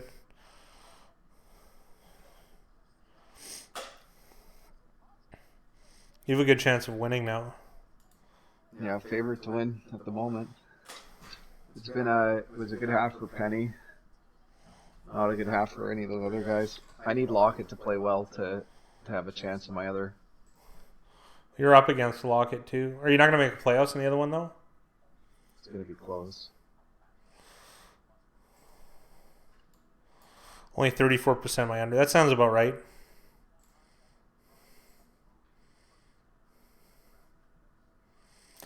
Yeah, they've been decent. It's a good half for the Vikings on the road. It's a tough go against those Seahawks. What's interesting though is I'm wondering if in this league we might not play each other now in the playoffs. Oh, you might move to... Yes, that would be great. Where's standings?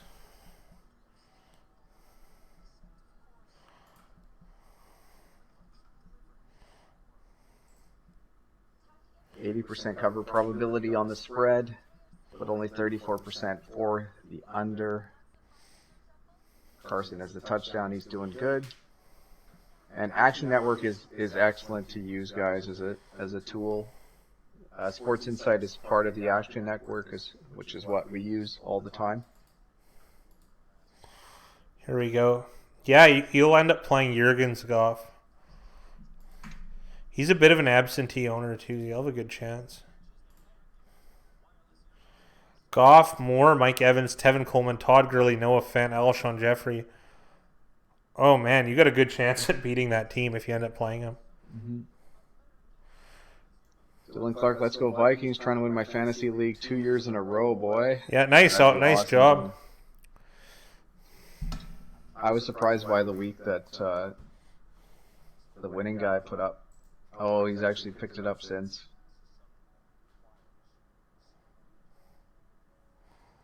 There's a good chance that he still beats Stu. Isn't that what you want, though? It'd be a good result. How much does he need? He needs a touchdown from Dalvin Cook, pretty much. Yeah, he needs 6 more points. Yeah, we were talking about that earlier, Zaps. Yeah, Michigan's definitely the play.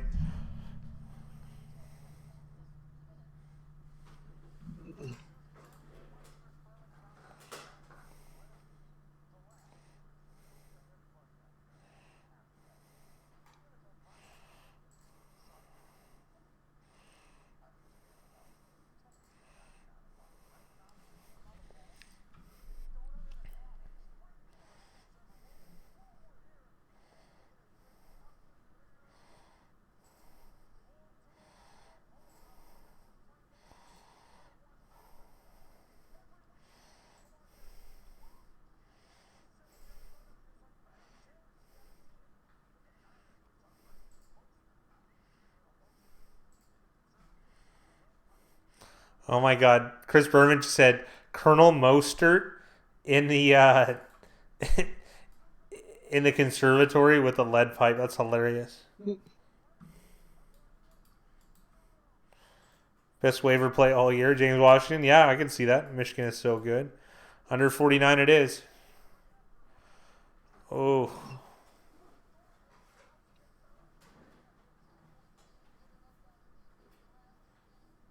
Eight teams make the playoffs in this, so. Yeah, Anthony Miller had a huge game block, so that worked out.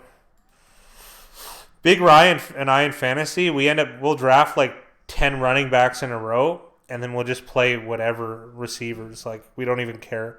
Just pick them up. Because the difference between a really good receiver and the best player on waivers is usually around like 2 points, 1 to 2 points per play. Whereas if you take a top tier running back, and the gap between that and a running back you pick up off waivers is like 7 or up to 13. I think I'm in if Lockett plays. I I need Lockett to put up more points than Metcalf in the second half to make the playoffs, it looks like.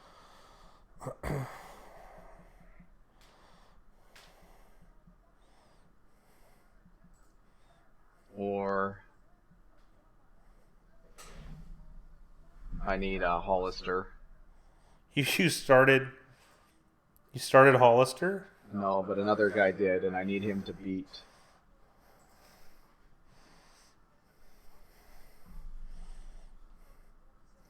So I need Hollister or Lockett to play well and Metcalf to not to.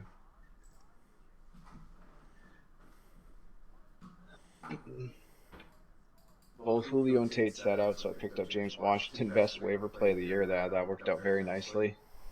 2 good weeks in a row for James Washington after kind of being a nobody for the first part of his career. Yeah. Picked up Anthony Miller because Julio was out, so happy. Lesnar, I got stuck. Julio out after both John Brown and Marvin Jones played, so I started Tate and ended up not playing. Oh, that sucks.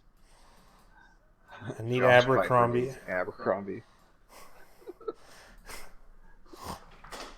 Another Hollister call out. Cortland Sutton's becoming a premier receiver, eh? He is.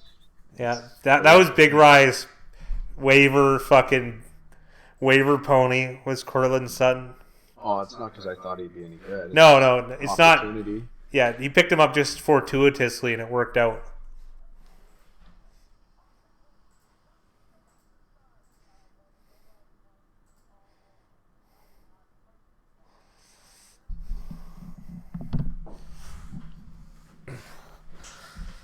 What's my difference between my girlfriend and a walrus? I don't know. I want to know.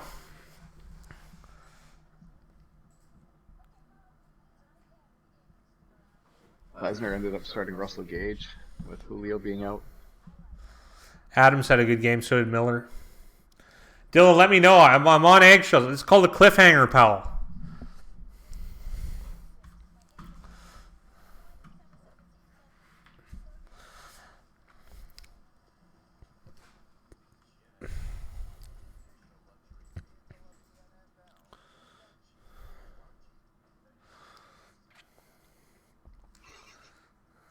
One has a mustache and smells of fish. The other is a walrus. Yeah, all right, I'll let her know. I've not had a girlfriend in a few years, to be honest. The last one was decent to look at. I got to be honest. She was blonde, so they don't even have mustaches. Richard Smell Evans, of fish, though. I could see that. Richard Evans said he needs 15 yards and a touchdown from Cook for my first place. See, that'd East be nice, Steelers. Richard. How you doing, East Steelers? Mickey likes it. Stephon could really use a damn touchdown this half. Yeah, I wouldn't be complaining. Yeah. Ross has him, though. That's fine.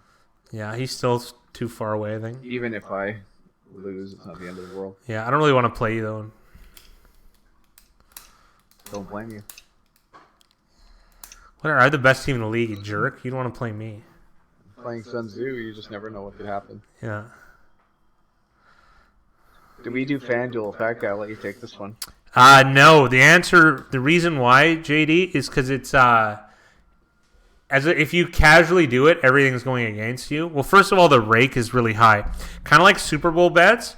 You can figure out, based on the odd sets, how big of the hold is for the casino. In FanDuel, they have to tell you. And it's, how big is it?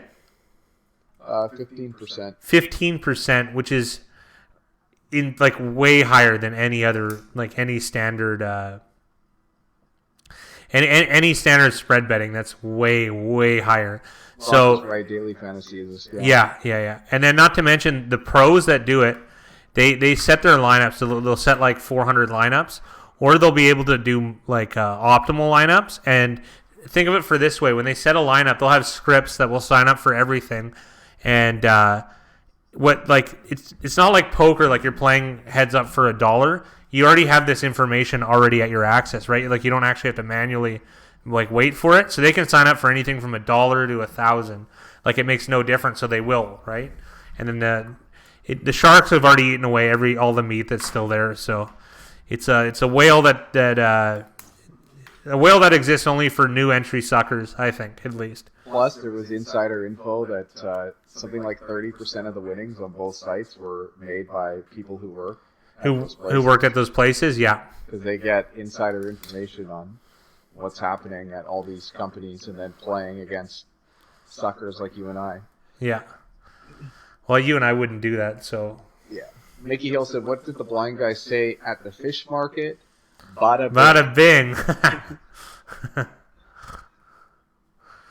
Joe Tessitore is 2 years away from doing 7-Eleven ads. If you had to look at Walrus on Google, you see Dan. Dan see the mustache. Let's see this. He said, "Hello, ladies." Jeez. Hello, ladies.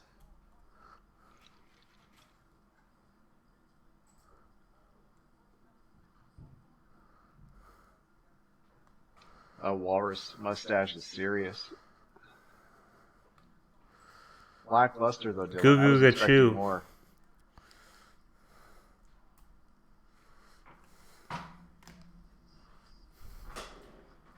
The flash drafts for entertainment value. Yeah, I know Dylan answered it, but 5 stars. I liked your response better.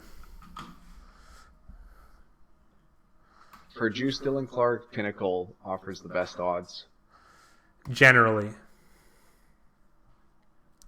They offer the best payouts, but it's sharp. And Richard, yes.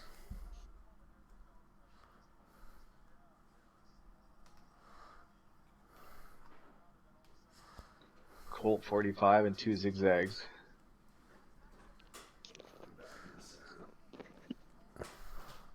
We got Lisa Salters on the sideline with the toque. Hello, ladies. Little Val Venus action.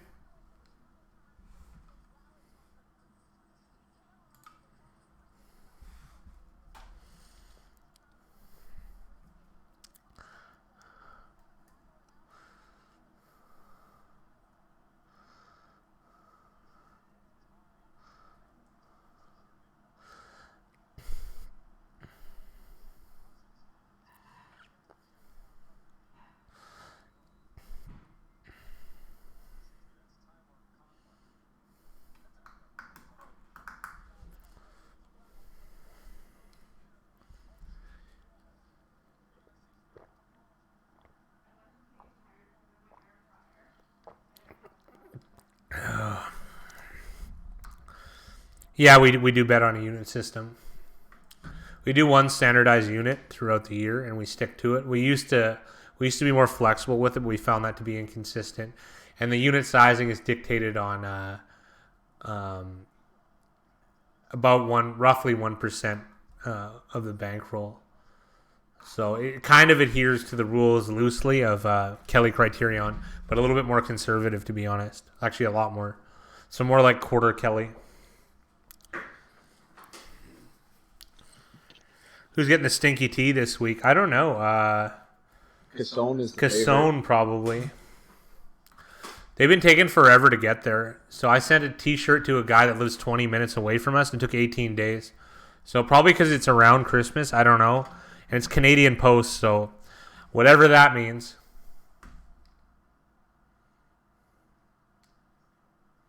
Stat Hero, it's a pretty good app. I don't know of it. Oh, this could be a fumble. Is that Elfline again?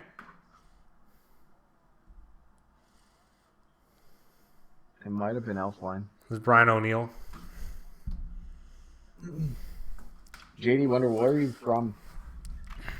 Because I know betting's going to change depending on where you are.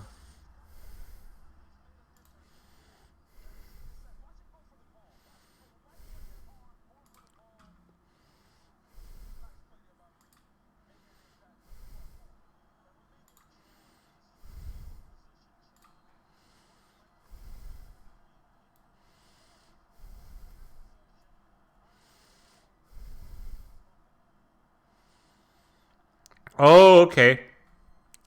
Stat Hero, it's against Stat Hero itself, not the other players in a contest.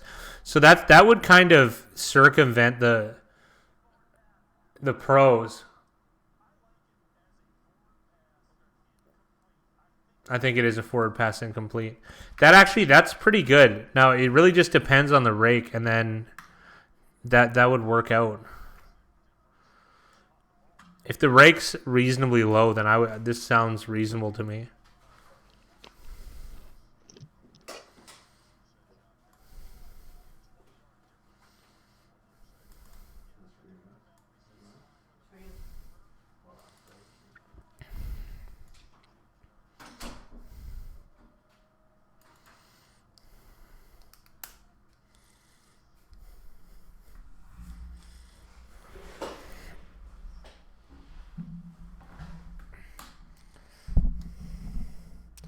Minus 13 is too much. Minus 13 is so many points, man. How, like, I don't know. Just the philosophy of it on anything. I don't know what game you're speaking of, but, like, no coach goes out there and goes, all right, boys, we got to win by 13. Like, they don't think of it that way.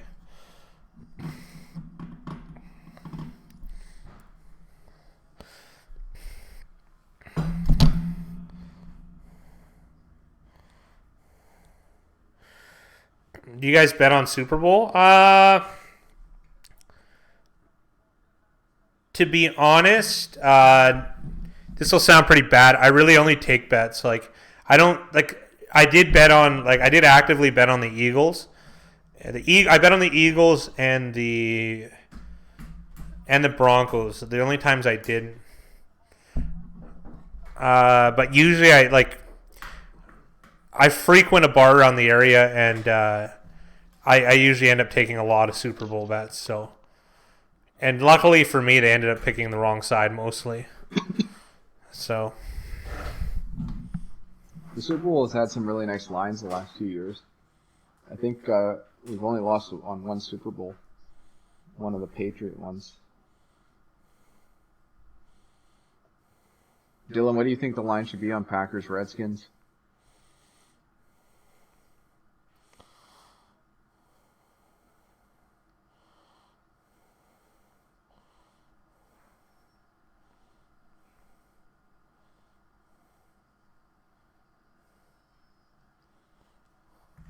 So the Vikings punt here, not ideal. Yeah, it's too many points, Dylan. I think you know that by now. Like, I mean, that doesn't mean the Pack couldn't win by, like, 40. Of course they could. But, like realistically, should that be the median? That's too many. Do you fudge the line a little?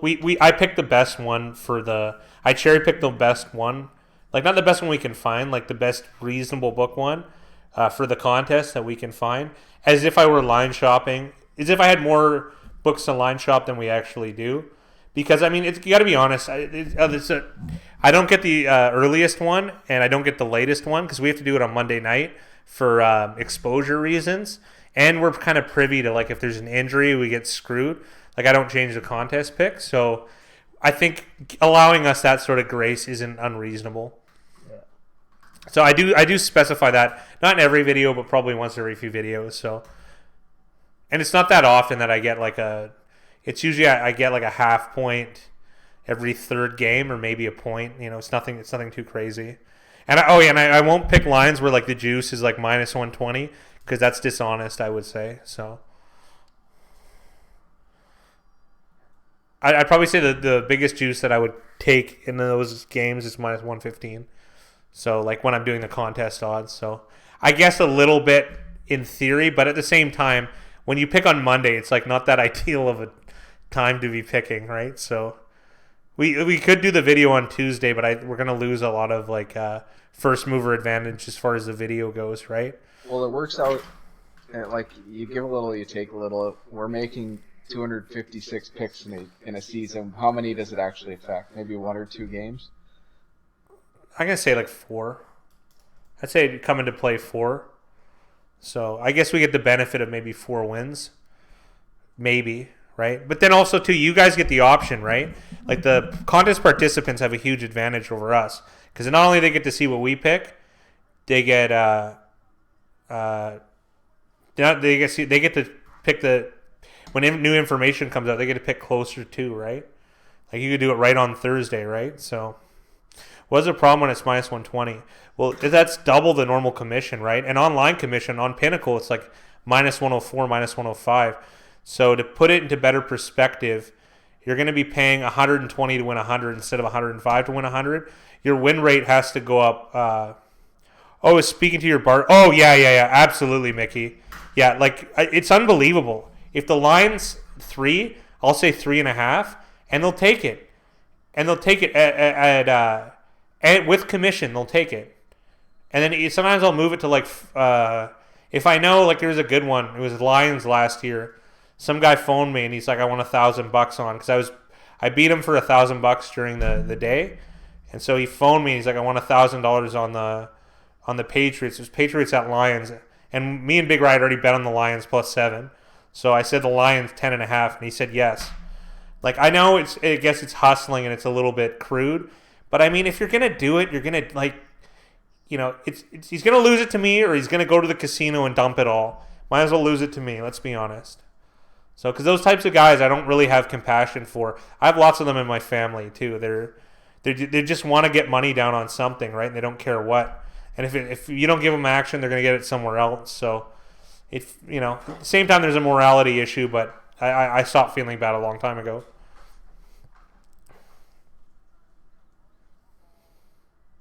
They gave them the most, Chris Carson, the most generous spot here on this first down.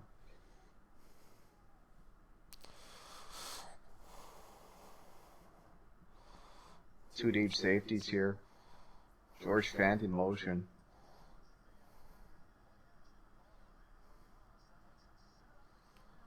Oh. That could have been an interception. Harris almost was second. The latest I have picked is Wednesday morning, so I see why I stack against the fat guy. For that reason, to take the advantage away. Yeah, I get it. Last week, I knew Stavron wasn't playing them when I make my pick. You didn't. Exactly. So, you know what? It might actually be even now that I think about it. When I said Big Rye, that maybe 4 games. It's because, like, we got screwed with the Atlanta line this year and the Detroit line this week, right? So, I guess it evens out probably. Gambling is like crack. Yeah, for some people, I would say. Bet for profit, not action. That's exactly what I do, Zaps. I agree. So, I mean, especially when the bulk, I'd say like a false start on the 75% of my living comes from gambling earnings. So, yeah, I do have to. I can be very shrewd in those types of instances. Very generous in the rest of my life, but not when it comes to numbers and stuff. I'll argue to the last penny for like the last penny. But that comes with the nature, though, right? If you're a rug dealer, you're gonna sell it for a profit. My favorite, though, is when the stories of people that bet with me that win. They'll usually win a good sum, and they'll go around and tell everybody. It's my favorite thing. So just generate more action.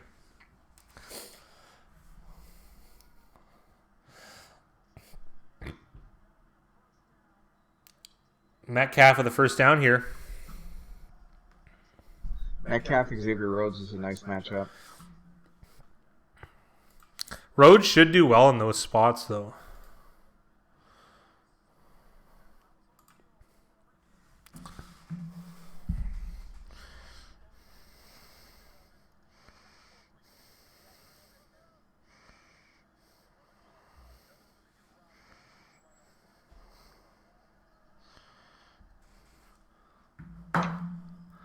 Nice work, boys. Oh. No! Oh, I gotta see this again. That's... Oh. Rhodes did throw him down out of bounds. That wasn't a smart play.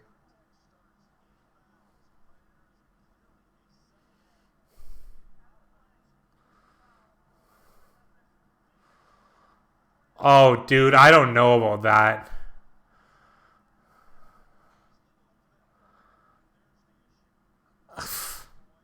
What is that guy doing trying to stop Chris Carson?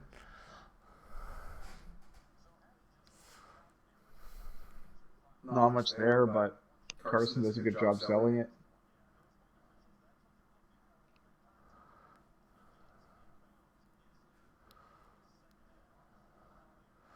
That really hurts the Vikings.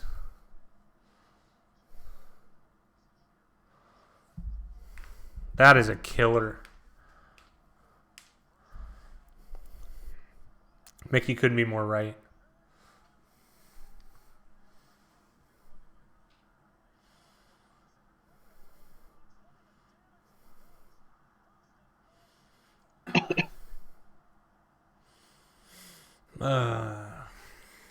Good run from Carson. He's got a little bit of a limp coming off the field.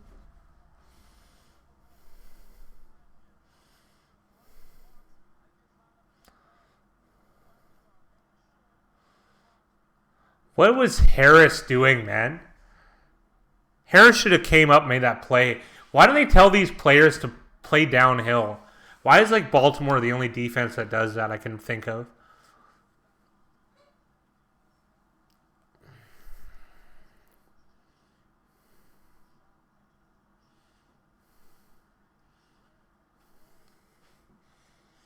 You gonna get another chance here, Big Rye? To kill the game? Probably. Hope for Dylan Clark's sake that it's another run. That'd be a good way of tackling, like when you're piling on, like grab his helmet, just yank his neck back. You're allowed to palm his helmet. Who's in there? Oh, they went empty? No, Penny's back there. Yeah.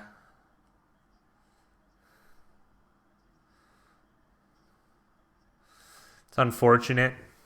Yeah, you need one fantasy, though. I need Lockett to put up some points. It's unlikely unless there's a Vikings touchdown.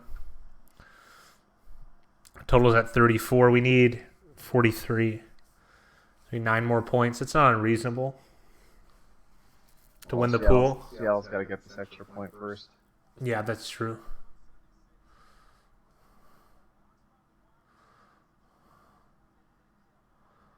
It looked like Penny had a non-contact injury before he got in, but seemed to be fine.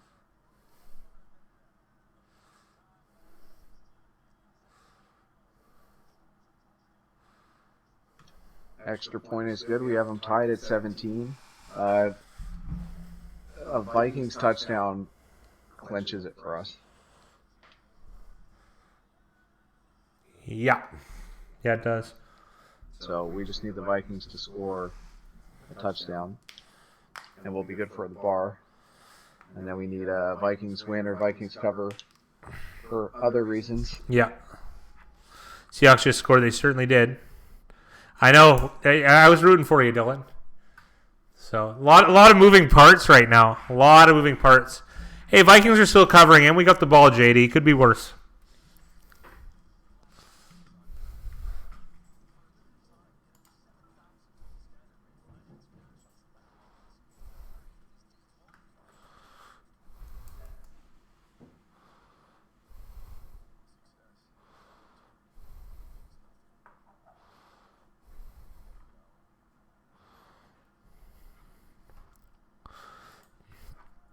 $85% of bets on Duke, yeah. You jump on that, Big Ray? Not yet, but I think I will. The other thing, too, about that game is it's a heavily bet game. Yeah, there's a lot of volume. The market factors are even better.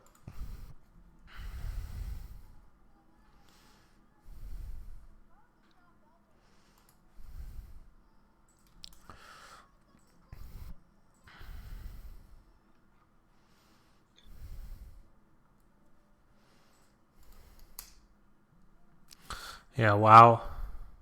Here, one thing, Glock, I gotta say though, don't fall for the. Oh no, we're in a. Big Ryan and I decided to join like a whole bunch of local pools, only because the rake is 0, and we found inefficiencies in the market. They pay out a lot of the prize pool during the week, like weekly. Like the end prize pool is big, but it's better off chasing the weekly ones.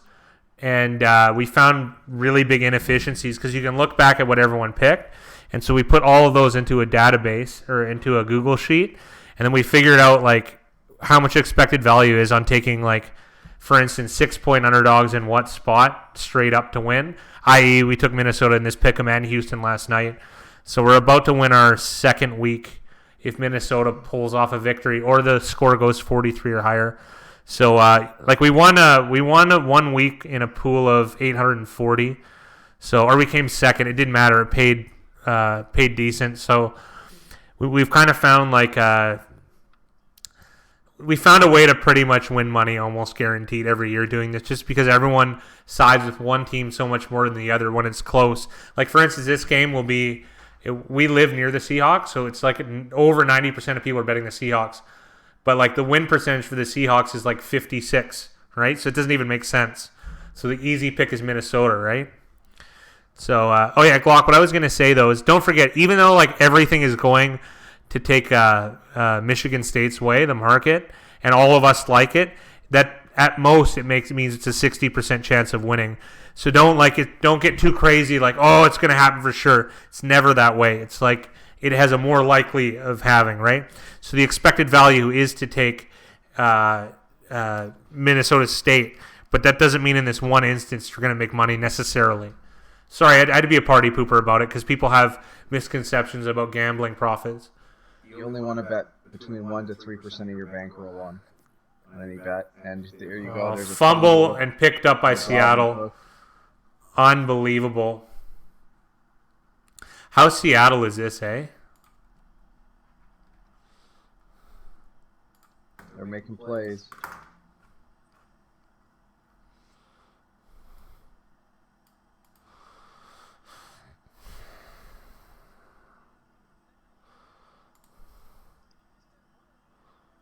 Is that 98? I think it's Rasheem Green.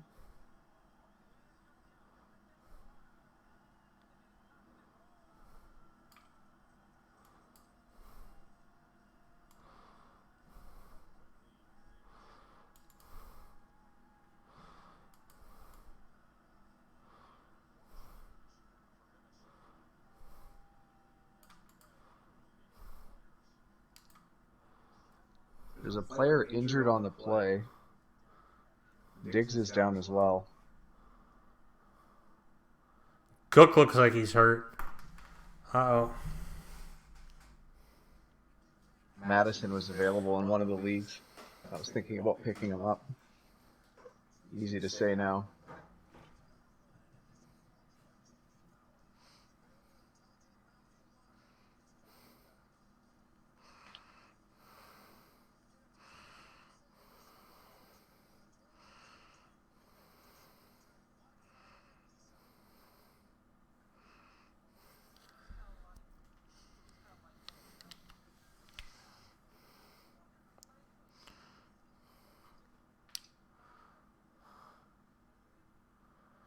Oh, that could be huge.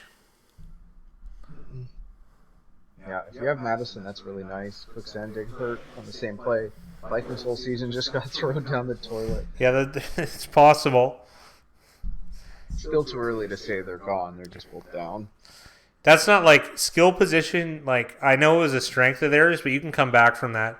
Like, Madison's not a bad player. Yeah, he hasn't played very much tonight. It's been all Dalvin Cook.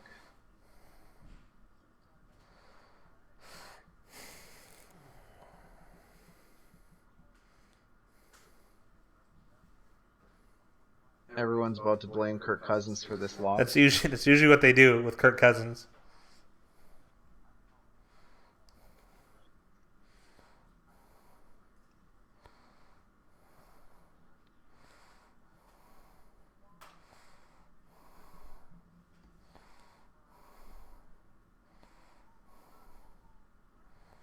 I just noticed we're matching today.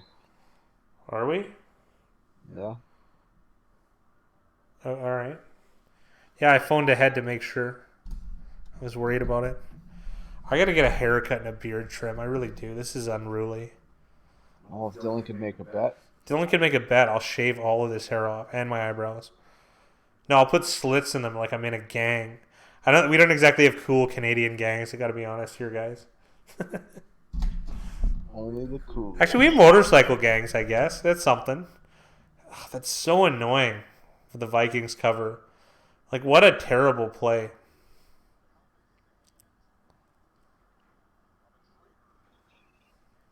Cook hurt his arm.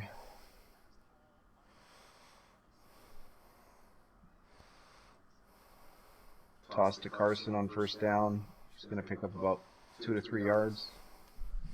Mickey made me a deal just now to my email. He said that if the Niners best the Saints, I have to shave my eyebrows off early.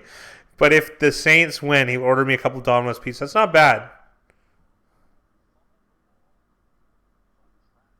That's not bad at all. It might be a groin thing for Dalvin Cook.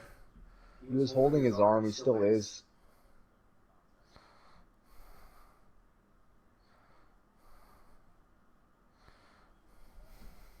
For Stephon Diggs, it doesn't look quite as bad. He's still on the field. 2nd and 8. Play action here. We come back to Carson. Oh, that ball could have came out so easy. To pick up about Good. 5 yards. He got a nice spot there. Carson's ability to fall forward is like such an advantage. Yeah. Such a power back.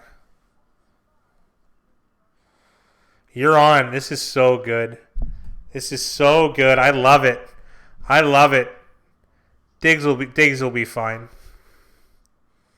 It's a shoulder injury for Cook. Wait, Mickey, you for real? There you go. We have something. Petty gets a first down here. So, fellas, just got word I'm going to be able to go to Vegas on Thursday, and I'll have 2 days to complete my bets, so I'm guaranteed to win, not like last week, only making 40 tickets and get so close. Oh, that's good, C-Stop. Well, good luck to you, pal.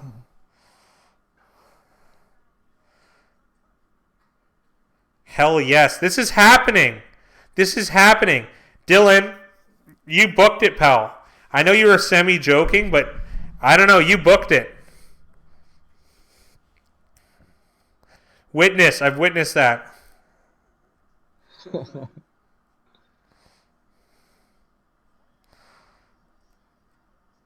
Wow. All right, Dylan, you got to send us a picture, though.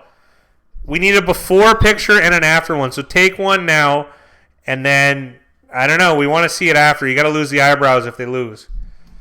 Well, I tell you what, we'll put it in next week's video. I hope that you're a guaranteed winner. I've never heard of such a thing, but I hope that you are. Good, I wasn't joking. Good. I love this. I love competition. There's a winner, there's a loser. Someone's got to get hurt. I was joking with the email, but we have a deal now. Wow.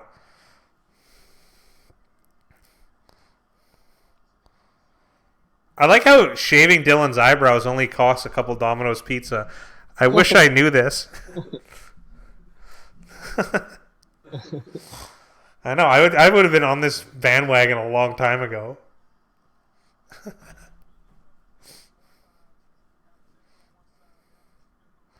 Oh, this is so good. I love this kind of stuff. My mom's probably going to want to gamble with me on my haircut, though. I know that. Maybe I'll get her. I'll get her to put up a few bucks.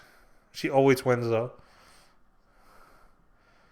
Mickey's bank will get hurt by $20. It could. I don't think he's too worried about it. Wow, Vikings are going to hold him to a field goal here.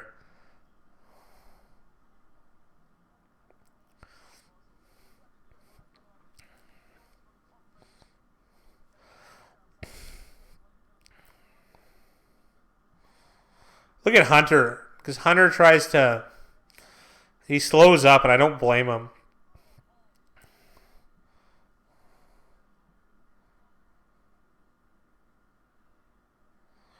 Holy Dylan. The confidence. Great defense, Vikes. I agree, JD. You can ask him to butter the crust. I didn't know that.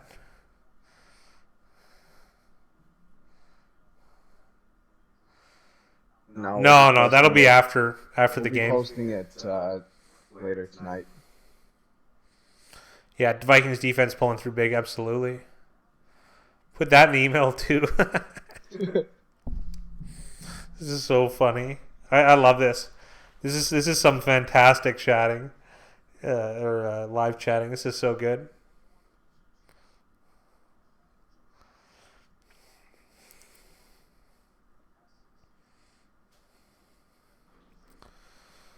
I want the Vikes to win as well, Glock.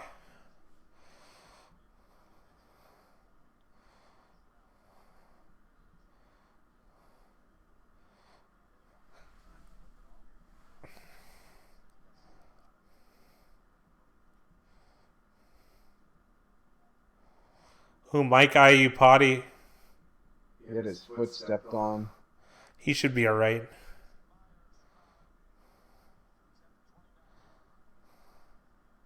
Jason Myers lining up for the field goal.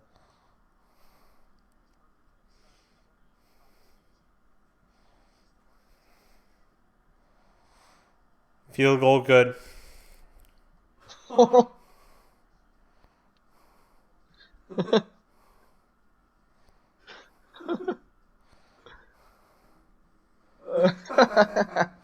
This is so good. This is unbelievable.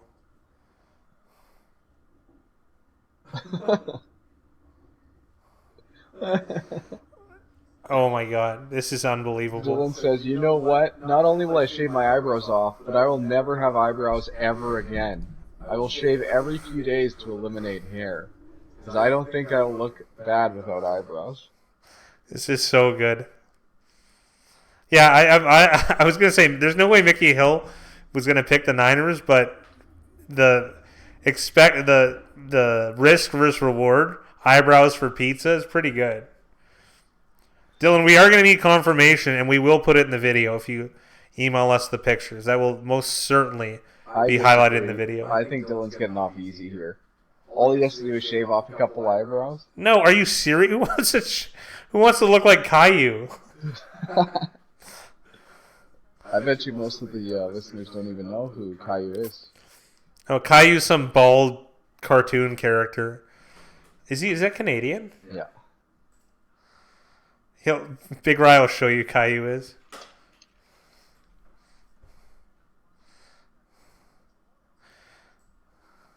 Caillou Toddfield? Caillou Toddfield? Even Caillou's got eyebrows. Not really. Oh, he does. Yeah, but look at him.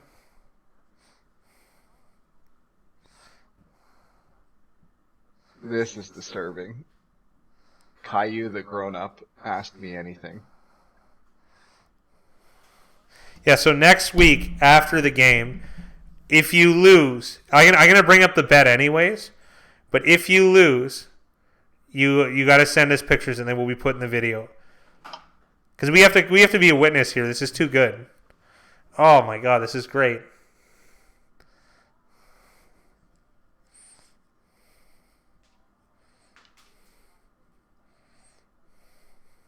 Yeah, you have to remember this deal. You gotta say it before we start the pick video. Yeah. Oh, it'll be brought up in the preamble. Yeah, absolutely. We'll put it in. We're gonna call it the bet of the century, and we'll put it in. We're gonna put it in after the name of the week.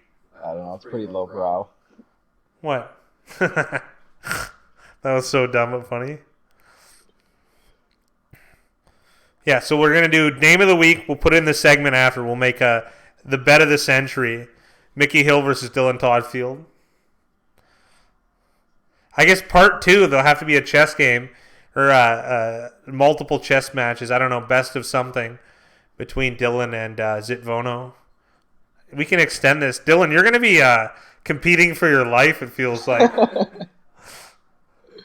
Over under for the number of favorites Fat Guy picks every week is 2.5. That seems about right. Dylan, yeah. If Dylan wins, you should send a pic of him enjoying Mickey's pizza. Yes, yes, that's even better. So now we get a photo for sure. Close on, Dylan. Thank you, Jake. Yeah, and close on. Exactly. No, he can wear one of those C cup things. Part of that email is him going to be requesting a full sausage. Yeah. Cut or uncut, it doesn't matter. Drop from BC Johnson. All right, we got something. This is good video material. Thank you guys, as usual. So good. So good. Oh, love it. Love it. Everyone, Dylan's under constant attack. He does bring it on, though, and he owns it, too. I'll give him that. I don't know. He should be running into a new local news station right now. Yeah, he should be, but we're going to let him off on that one, obviously.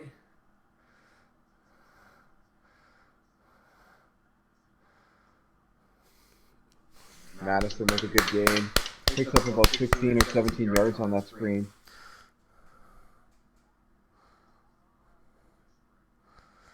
Dylan ain't saying anything, but something makes me think his love interest thinks he would look good with no eyebrows. That makes a lot of sense. Maybe we're battling a tag team. I feel like this is a win-win for Dylan. Yeah, it is. He's getting exposure regardless. There's been a lot of eyebrows on the line from him lately. Yeah. Eventually, you can't double down every time. Yeah. Dylan's best defense. It's a good offense. That's so funny.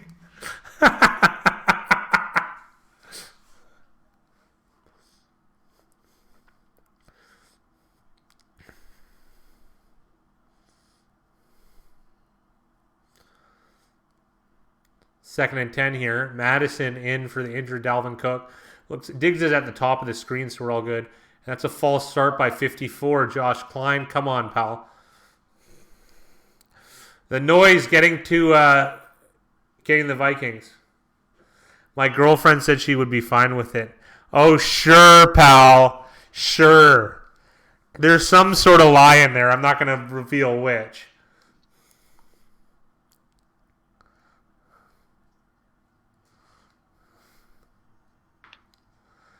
Ooh, almost at 100 decibels. Right on. 98.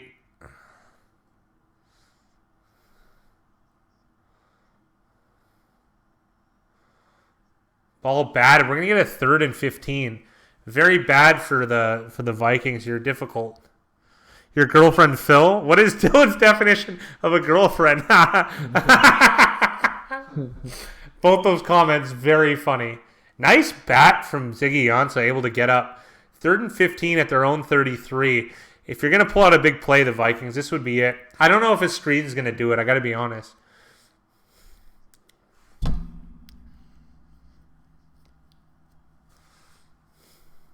Look at they have rushing the passer at the bottom. Shaquem Griffin. They're not going to get there. Alexander Madison.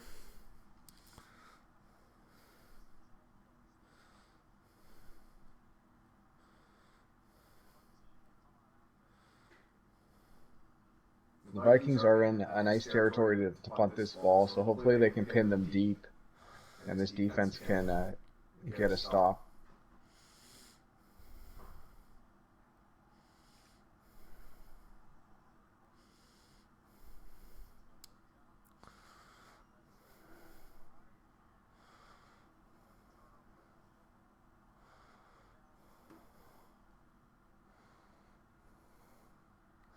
You know what? I want to know.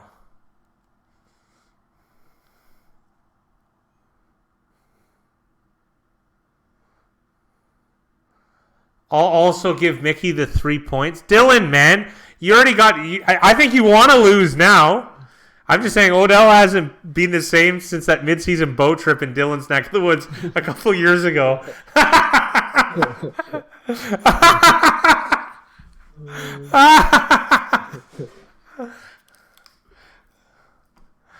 Yeah, I think you're right, Mickey. Dylan, what do you want to lose, Dylan? Jeez, I'll even give Mickey the 3 points. This guy's a badass. I'll give him that.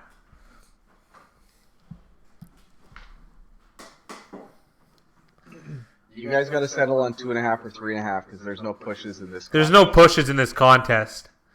There's no ties. Oh no, you're just giving him 3 points. Okay. So.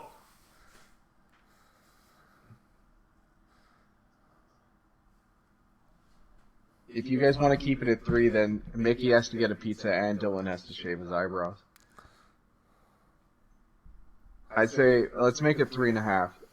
Make it 3.5 then, Dylan, if you're going to do that. No, they agreed on straight up. 2.5.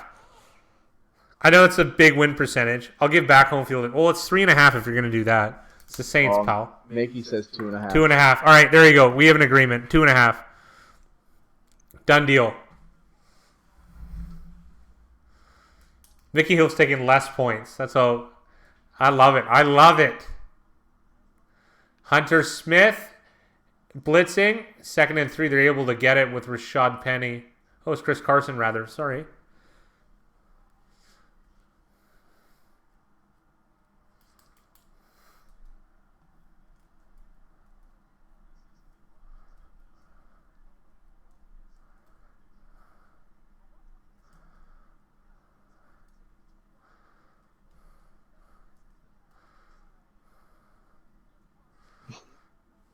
That is 2.5, Dylan, but thanks for coming. Oh, yeah, No, it's I 2.5. So 2.5. Yeah. Or, sorry, 3.5.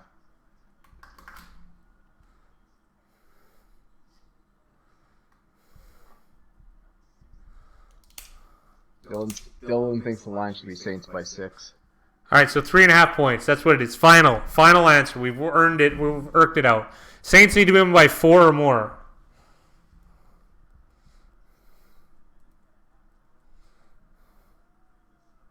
This game isn't over. Tons of time.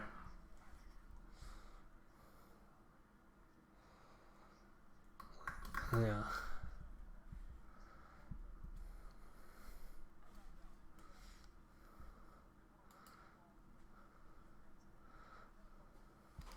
Big Rye can't watch the TV because Booger's doing hand motion with his fingers.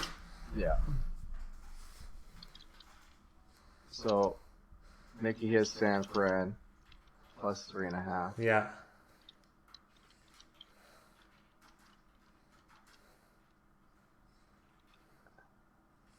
There we go. Done. It's locked in. We're locked in.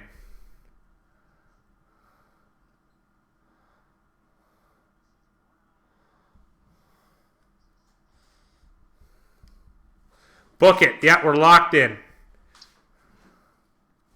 Okay, Richard. So if the Saints don't win by 4 or more, Dylan has to shave off his eyebrows. If they do, Mickey Hill has to send a couple pizzas of Dylan's choice to his house from the local Domino's, and they're going to exchange information through email because they're already pen pals.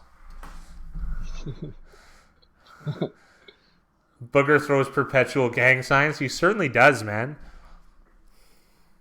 This game better be on my TV. I didn't even get to watch Niners and Ravens. Had to watch Browns and Steelers. Oh, that sucks.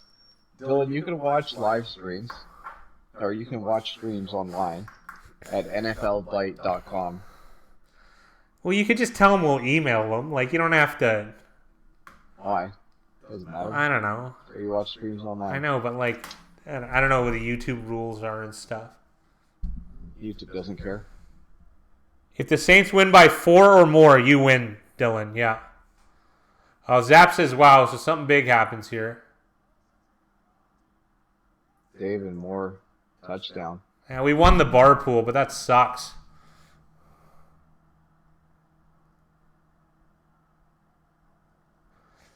You were privileged to watch the Browns versus Steelers don't even play.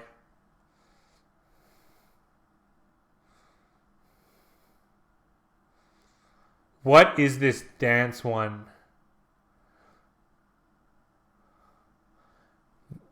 That was ridiculous. Rhodes got burned again. Yeah. Well, this is typical from Xavier Rhodes. This year, yeah. He's looking over at the safeties. He's never been good on those deep balls.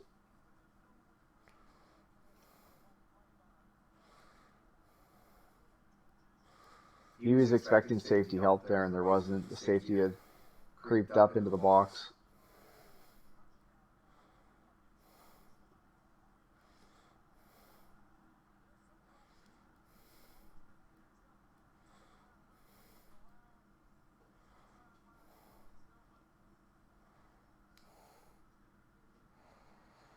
Dylan, what are you going to get on your pizza? Fair question, Richard.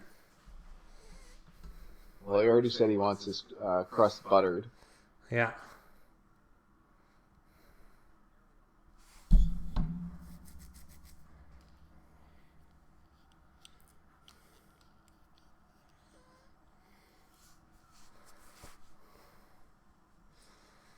You can't have a worse game than that.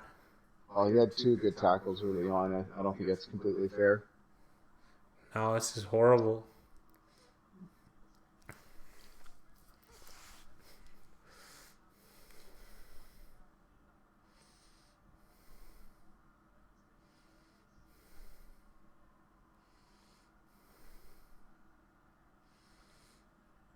They're not out of it, but that sucks.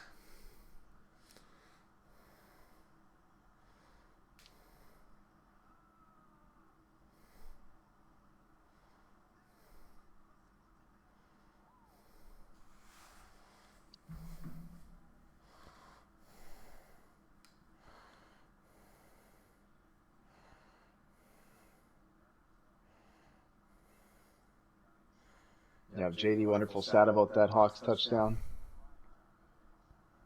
This game's still not over.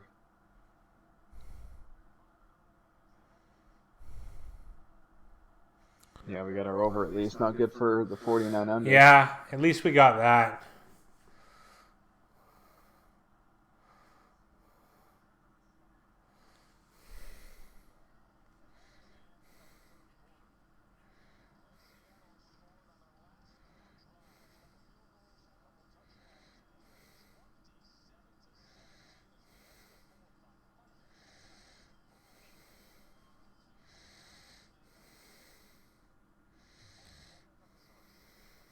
Xavier Rhodes throwing a temper tantrum after that.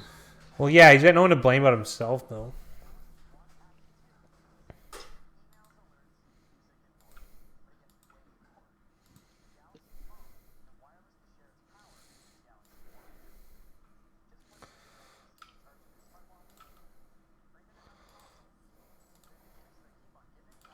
Live line is Seahawks minus 7.5.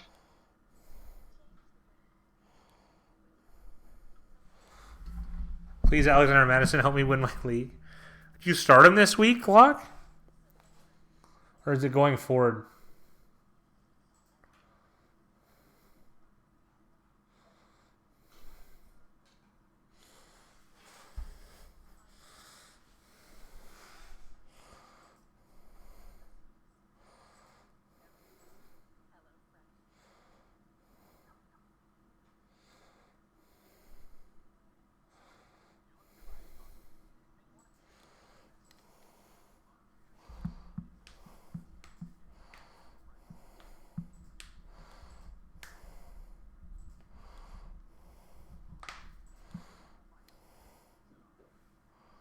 Clock's talking about next week, moving forward. Madison's going to help him out. Yeah, but now you're hoping for someone's injury. I never like doing that, but yeah, I understand. 2-leg playoffs. Yeah. And he's down by 14 at the moment. Dylan Clark's fantasy went up in flames on that one play.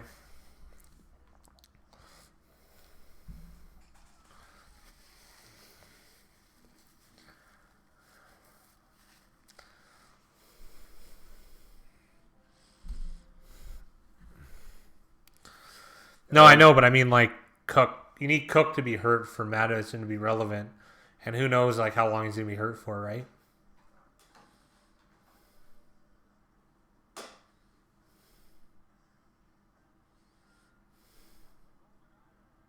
Yeah, it does seem like Dalvin Cook has some sort of elbow or arm injury.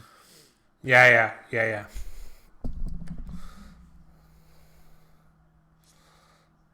Second and 10, start of the fourth quarter. Vikings down. Uh-oh, I just saw something good.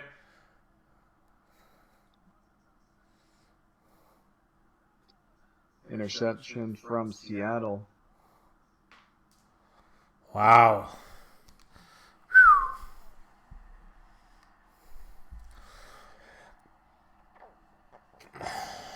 Uh-oh. There is no hope, Dylan.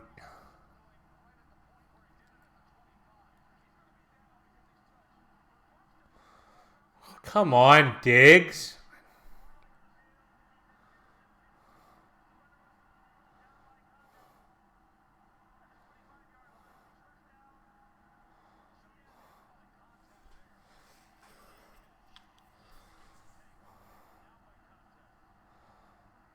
Oh, lame. We had such a good first half.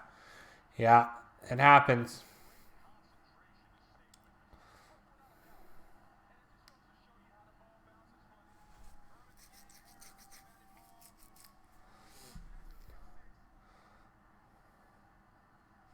Diggs could have caught that, man. That's 2 drops for him. They're tough catches, but come on, man. That was a really good job by Trey Flowers Yeah. to break up the pass and make the interception and stay in bounds.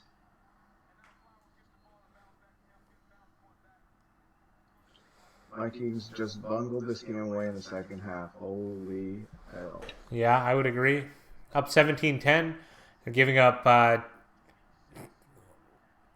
17 unanswered points. And 17 and counting. It's hard to do.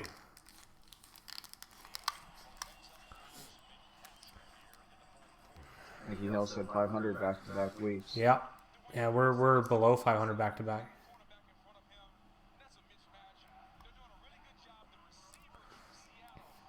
I mean, the game's not over, but come on.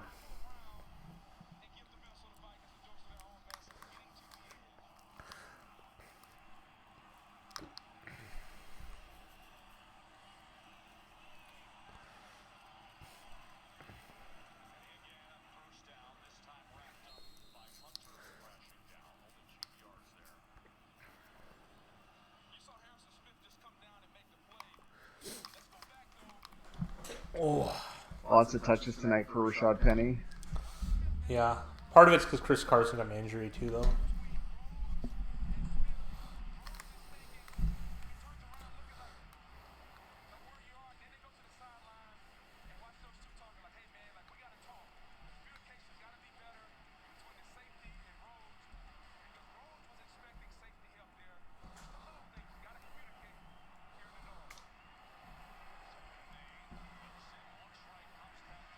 Nice block. Penny touchdown.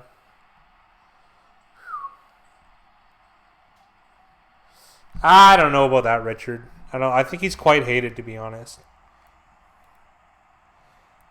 I think he's almost underrated to be real, because he's has a pretty bad record in prime time and against winning teams. So I think it's distorted. Like, somebody has to have like an unlucky record, and I think he's one of them. Like, I don't know if this game is his fault, like, to be honest. Dalvin Cook fumble, start of the second half. I'm going to call it interception on Diggs, to be honest.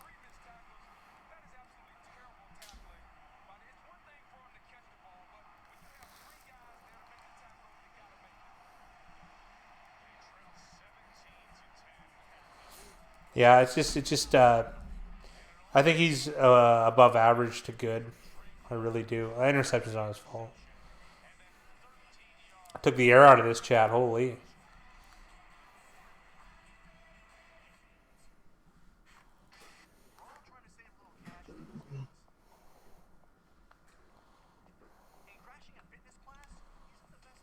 Like he said, you can wrap this one up in baby shit. Green and blue, it's over.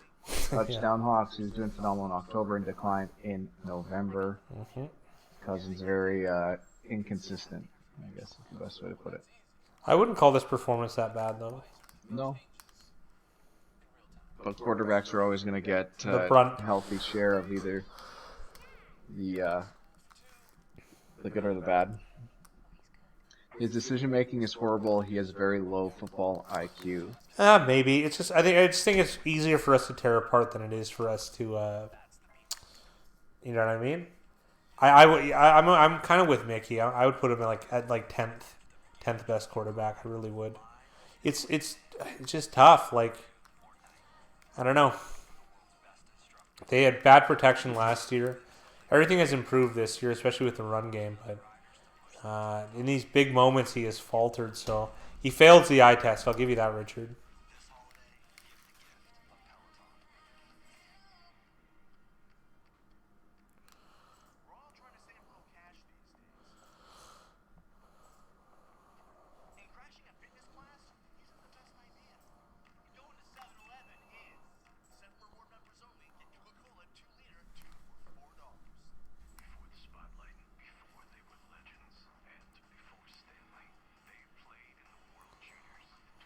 Well, let's play a little bit of a game.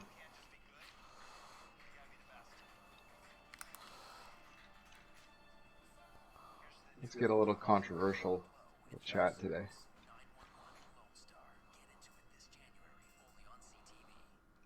Yeah, I'll put my vote in.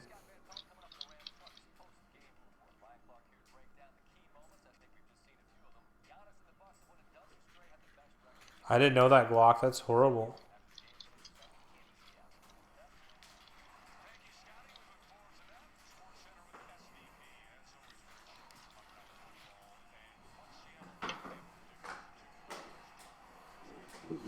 Sure is, Zaps.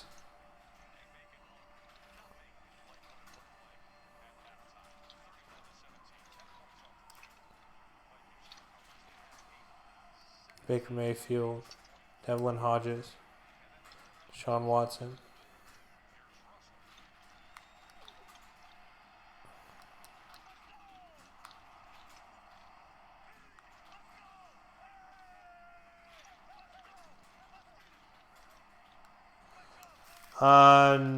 No, I don't think so, Glock. No, you got to be a division winner, so you'd have to be a wild card. Yeah, no, it isn't. Maybe Gardner Minshew, he's starting. Here we go, Vikings starting at their own 25, 1st and 10. And another drop by Stephon Diggs, making it 3 for the game. Just laughing. I can't stand receivers, I'm sorry. I wouldn't put him in my top 30.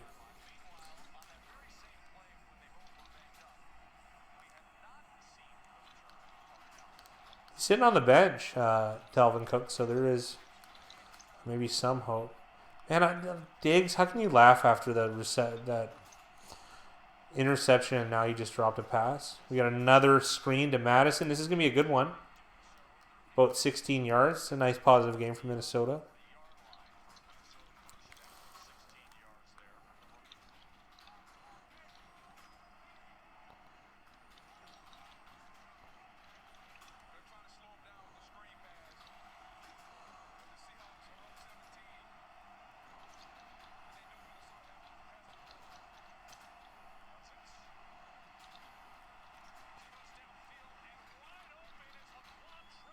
Laquan Treadwell, touchdown.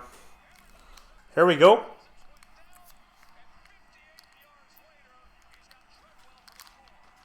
Wow. This game isn't over, everybody.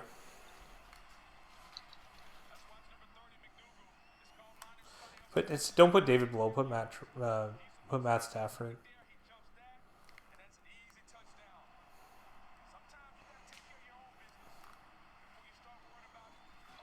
Just not as a leader. Yeah, I could see that, Richard.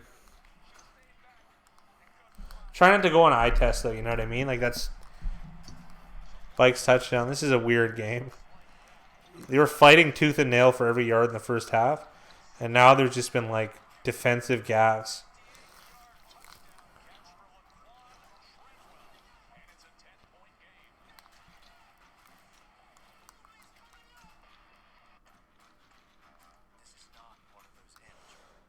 Yeah, good point.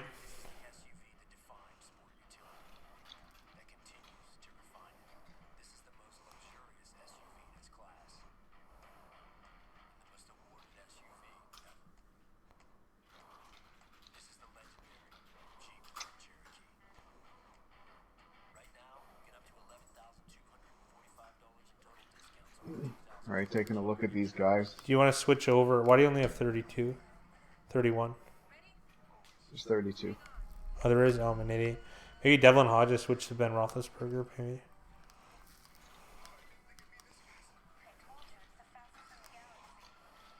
ROE.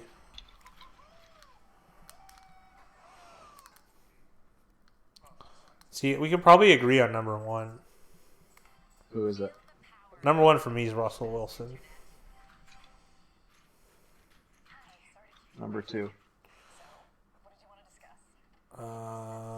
Aaron Rodgers.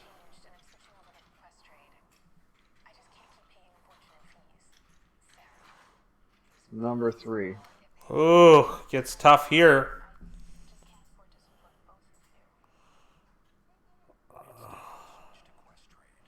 I'm going to go with Mahomes.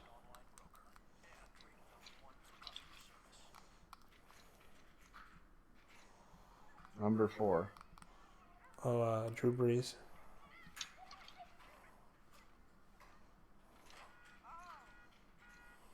Number 5. All right, now I'm really stuck here. Oh man.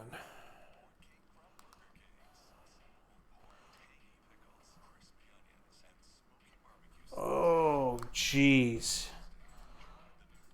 What do you think, chat? This is what I got so far. They probably can't see. Oh, we're just ranking quarterbacks. Is what Big Rye wanted to do a little experiment here. You want to zoom in a little bit? You can barely see it on the. It's gonna be. We're not gonna be able to fit it in. Well, okay.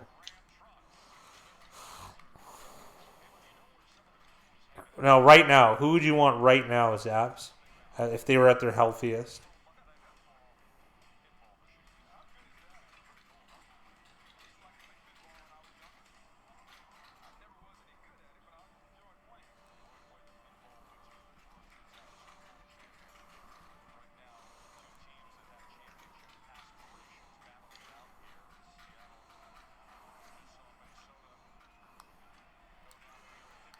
Seahawks are getting the ball back after a weird Laquan and rare Laquan Treadwell touchdown.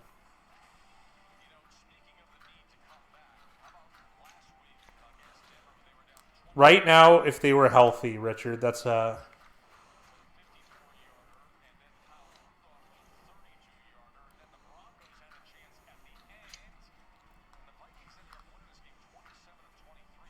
can slide the other one over a little bit.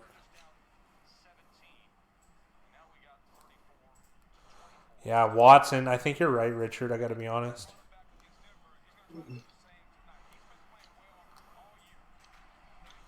You gotta zoom in even more. Yeah, you got it. Here we go. Metcalf getting 5 yards on this reception. Yeah, I think Watson is. Yeah, I don't know if I can crown Lamar just yet. I don't care what Chad thinks. I want to know what you think. What I think, I'm gonna go with Watson. Yeah. So Watson at 5. Who do you got at 6? Oh, jeez, it's tough. I'll go with. This sounds nuts, but I'm gonna say Dak Prescott. Yeah, Prescott at 6. Who's at 7? I'm gonna go with Matt Ryan. 8. Lamar Jackson. 9.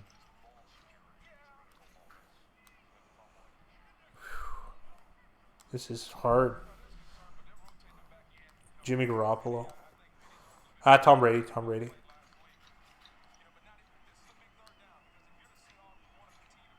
Ten. Jimmy Garoppolo. 3rd and 2 here. Big moment for the Vikings.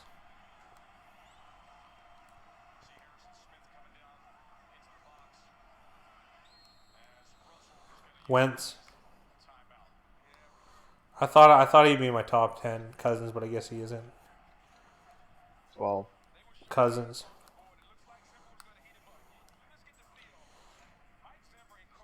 Stafford.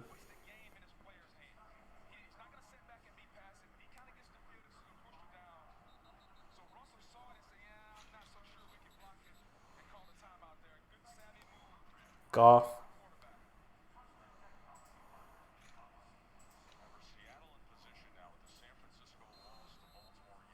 Josh Allen for sure. I've been waiting on where to put him, but yeah. Roethlisberger. Brissett.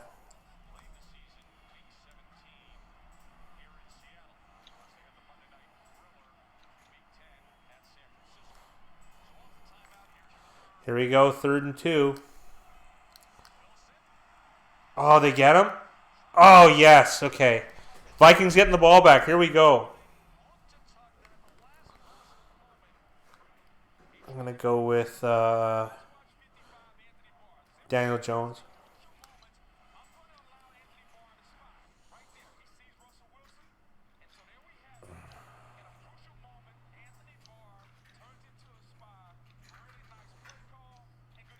Derek Carr's next. Oh, tough.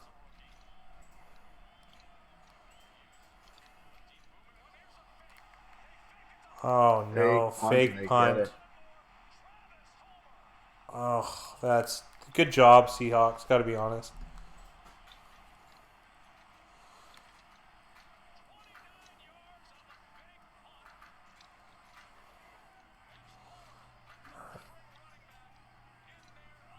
Baker Mayfield. Gardner Minshew. Sam Darnold.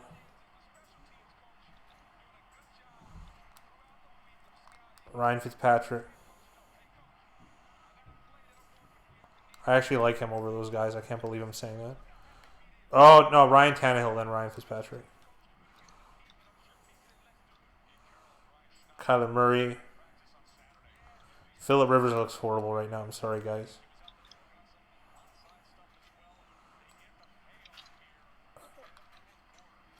Yeah, Phillip Rivers is next. Jameis Winston, then Phillip Rivers.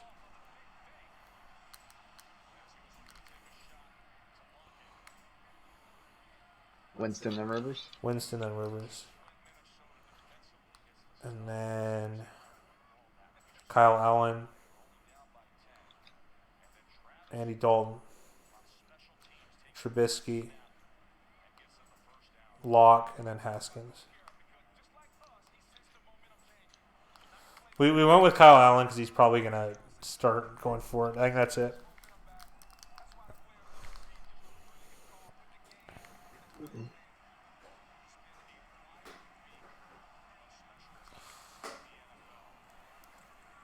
It causes so much division lists like this. Over Jimmy G and Wentz. Yeah, I'm indifferent to that. I got to be honest. Mickey. I'm pretty indifferent to that. Rivers is down there because it looks like the game has passed him by. I'm just going by what I've seen this year. So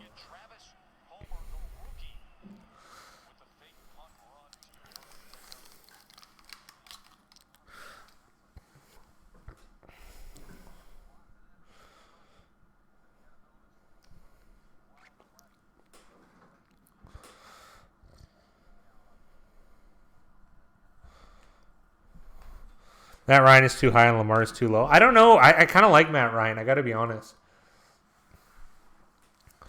Here's a good example, Zaps. Matt Ryan had if you looked at gambling odds, he was a favorite to win passing yards.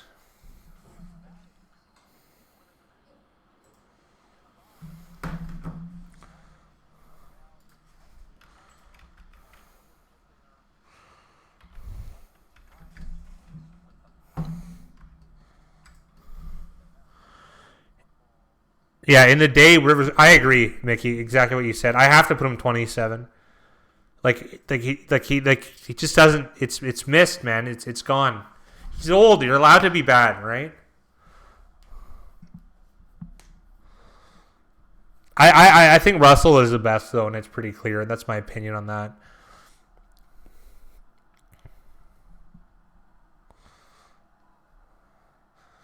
I used to not even have Deshaun in the top 10, but.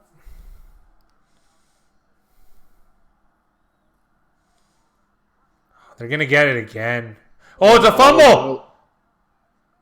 Vikings got it. Yeah! All right!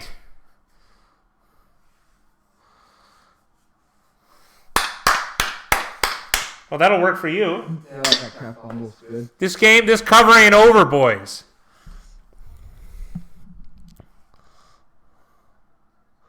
Oh, please, is that a fumble? He turned around, man. Xavier Rhodes made the play.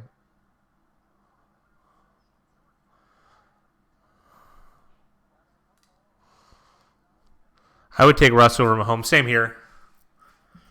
Absolutely. What? What did they say?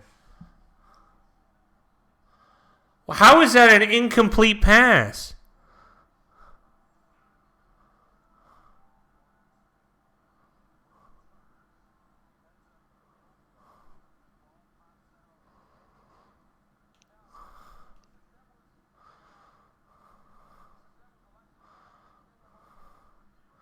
You can turn around and fumble, and it's an incomplete pass. This is a new one. They have to challenge this? What a load of dog, man. I can't handle refereeing this year.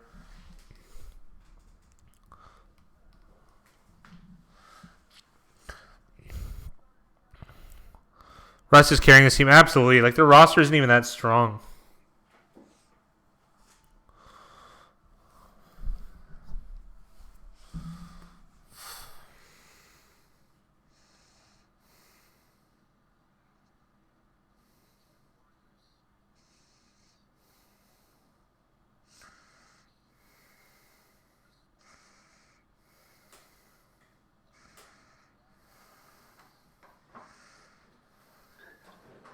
Dylan wants us to know who's carrying their team more than Wilson. That you might have maybe Deshaun Watson. I think Deshaun Watson has more help, to be honest. Of course we are, Mickey. That's how it works.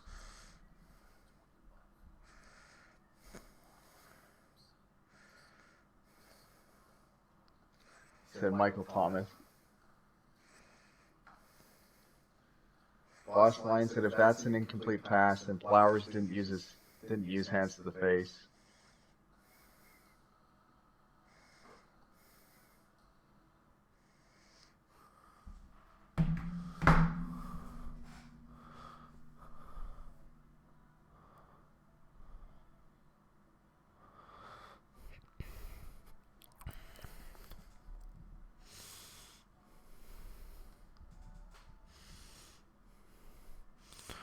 Michael Thomas is a pretty good receiver, gotta be honest.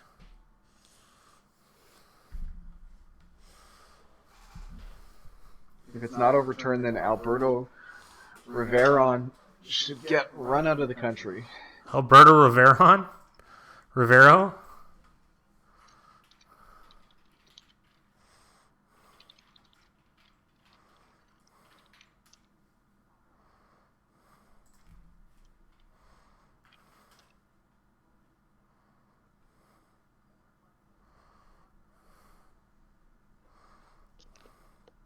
Alberto Rivera was born in Cuba.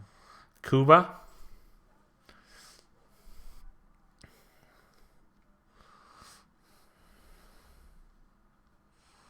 Michael Thomas should be tied with Lamar for MVP. I don't know about that, Dylan. It's hard for a receiver. I don't know. Teddy did a pretty good job by himself, man. I gotta be honest. He's not even in. He's 33-1. Oh, they won! We won the challenge.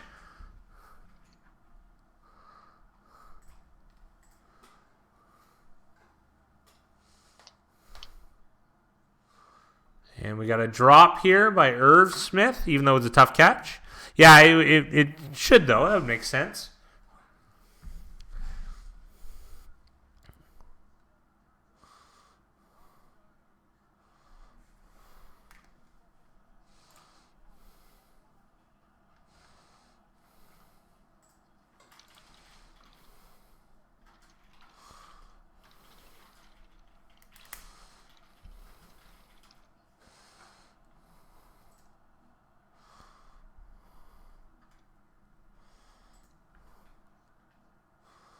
Cousins gets smoked. He gets it off, though, and caught by Kyle Rudolph. This game is in play.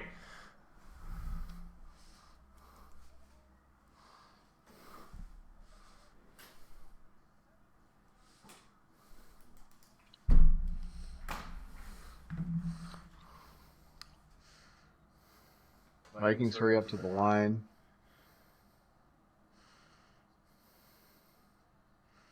Oh.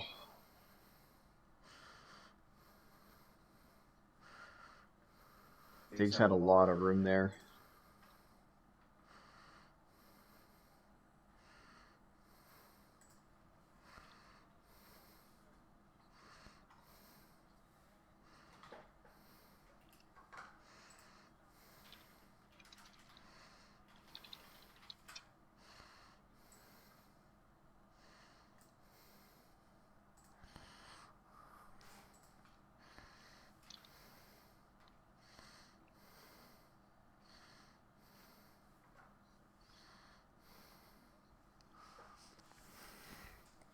The D-line was able to push the O-line back into Cousins on that throw.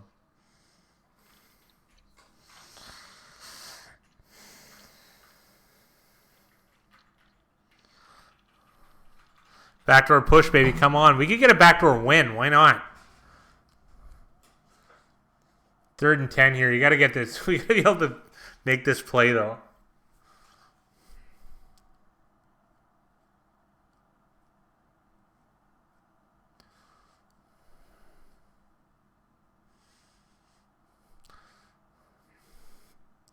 Seattle brings 6.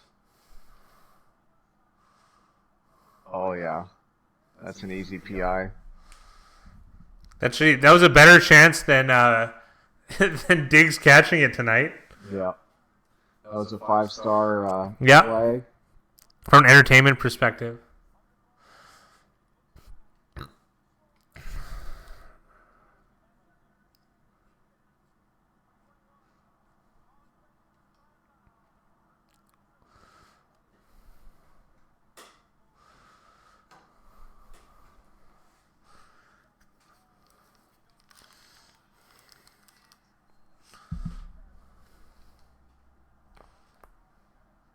If Flowers gets his head around, it's probably not called.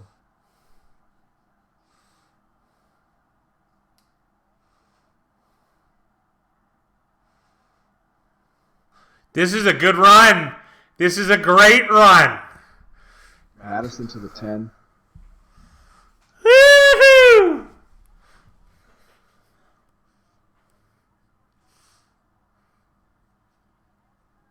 That was a good run. Do you think he could have kicked her the outside or? Probably could have, but it was a good run already. This is good. Fantastic running from Madison. He gets down to the 2.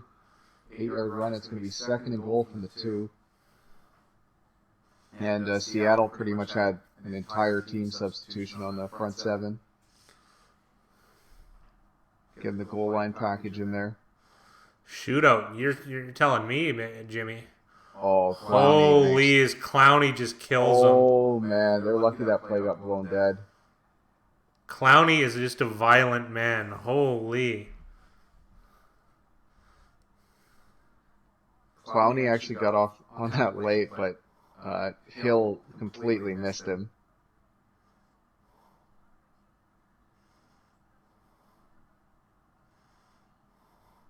He was down. He looked like he That was hurt a- himself. that was a Contortion. violent rip. They've got I actually don't know what running back that is they've got in there, number 23. I think the Seahawks make a play here. The chat tipped us off early.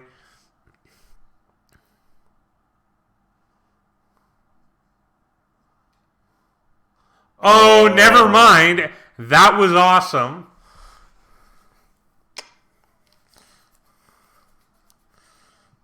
That's Rudolph's second highlight reel type. catch Future in the is back of good. the end Rudolph zone. on this drive. Well, yeah. Yeah, that it might have been a 2-point conversion a couple weeks ago. He's made some very good catches in the back of the end zone this year.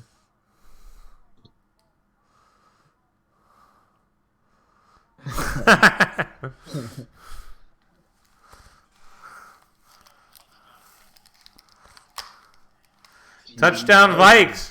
We do need this extra point. Oh, and it's a miss.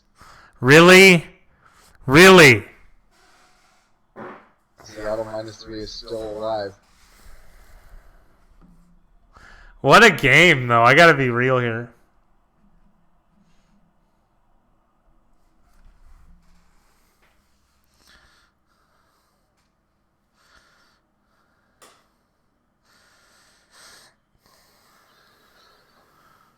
Yeah.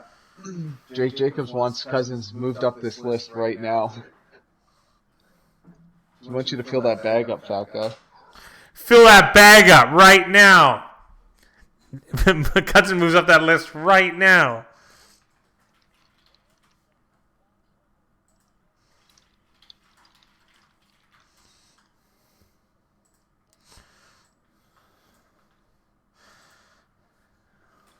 Here's Jake Jacobs requesting the fat guy.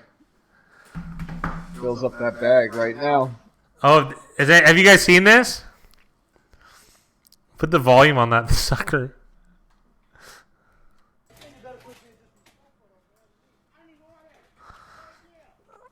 This video gave my father a stomach ache laughing. And it was so perfect. I showed him the video before Christmas, and then all Christmas, like the 4 days our family spent together, he just kept yelling, "Fill that bag up," at any moment he could. So if you guys have seen that video, it's very funny.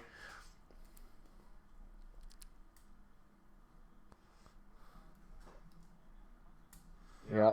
Jake Jacobs is right. If it comes down to it, they're going to have to win the game outright. Yeah, that's fine. Nate, let's just do it. Seattle could put up points here. Field goal is good. Touchdown is trouble. Why can't the defense just be defensive? Make a stop.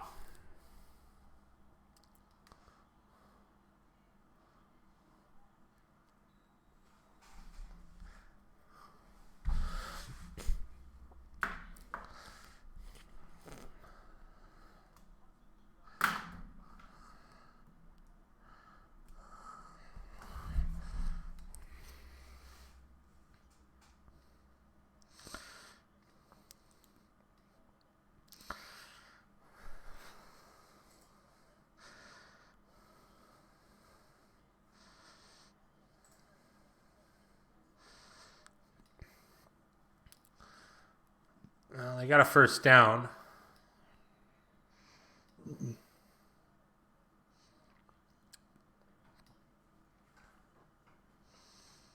Dylan Clark appreciating your way with words. Yeah. I don't know if that's slander, but I'm okay if it is.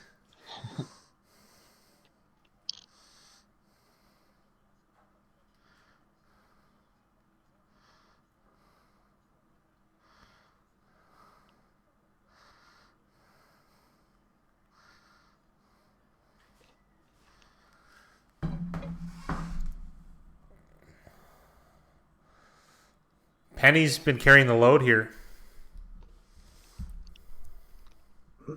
I want Carson to be playing because there's a better chance for a fumble. Yeah, it's true. Remember I said that about Watson that one time? Yeah, he fumbled. He did. Play. Call me Tony Romo. Second and 6 for the Seahawks. This play is going to take us to the 5-minute mark of the fourth quarter. Minnesota down 4.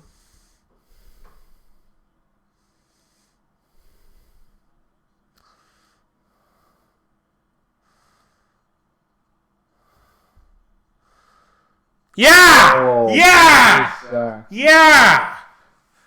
Can we get a stop on third and whatever? All right. Cousins hangs 30 on the Hawks D, but will get blamed if they lose. Yes, that's true. Technically 23, but It's like an episode of Terrence and Phillip back here. well, I've been cutting ass for 2 weeks, pal. You can get over it. I'm getting a haircut tomorrow. This is insane. I look like Big Earn right now.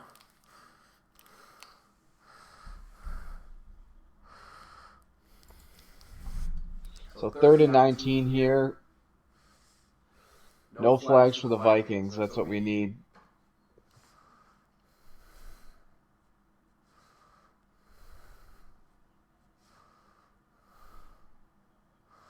Seattle has used all their timeouts.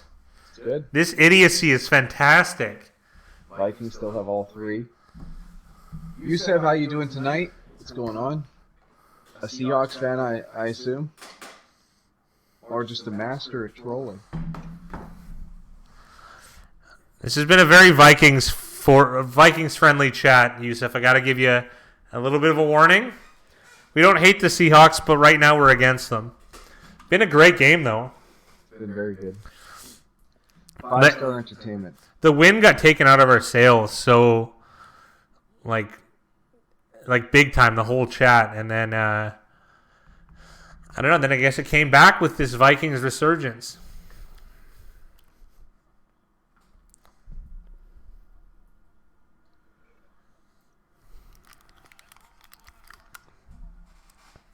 Vikings showing zone. They only rush 3. Metcalf is going to pick up some yards, but they're going to be short. I thought that was going to be fumbled. Fantastic, Yusuf. Enjoy it with us. It's been really good.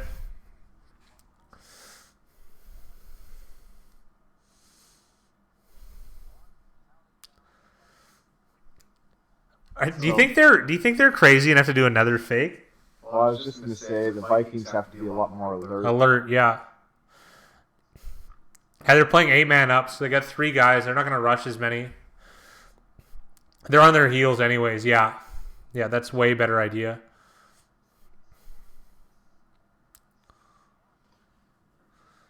Brock Lesnar, let's go Kirk.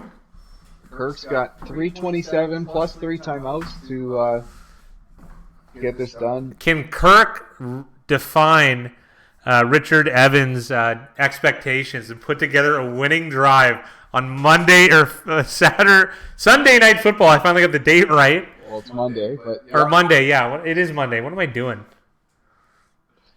Move up that list. 5-star game. Absolutely, guys. I want Cousins to fill that bag up right now.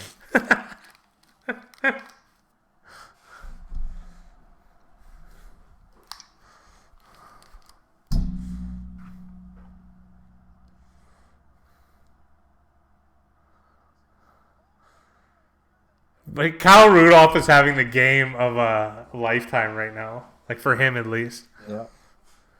Ice in his veins for now.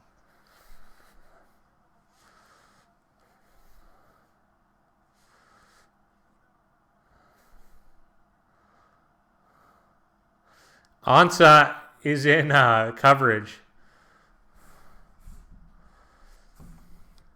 You could run it. You could do a run here. It's not like the end of the world. You have 3 timeouts. You got plenty of time. They actually want to take some time off this clock, to be honest.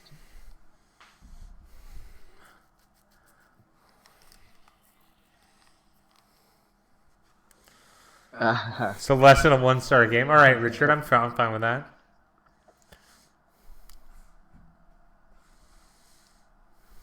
Oh, Rick Boyd in the chat saying Kirk can't bring this back. Oh, I know that guy.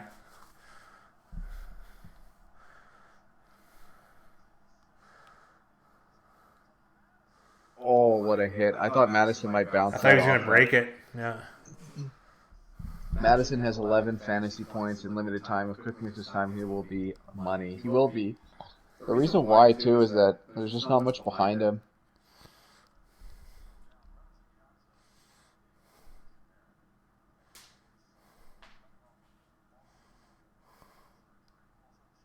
He's incredible Hulk cleats, Ziggy Ansah. Interesting. Ziggy Ansah has an interesting background. He sure does. The BYU guy. Man, it takes a D end and a linebacker to get Madison on the ground. That's pretty good. I think Ansah will be okay.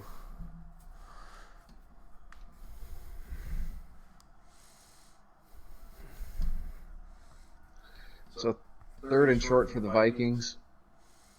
3rd and 3 to be exact. They're not going empty, are they? No. Hit Madison. No. That ball is tipped.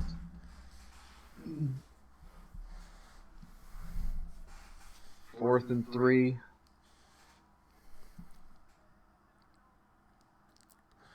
I thought they should have ran it, to be honest. Look at it right up the gut. Such a big hole. Oh, he had to hit Madison right away.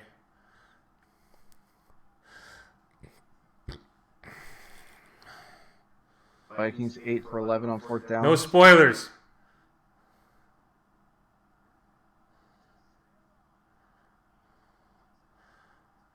Incomplete. This game's not over, but it's tough.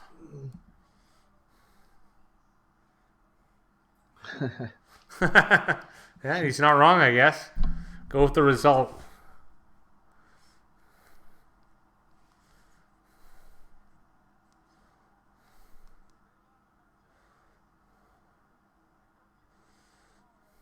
Cousins expecting a cleaner break from BC Irv Smith. Johnson or Irv Smith, yeah.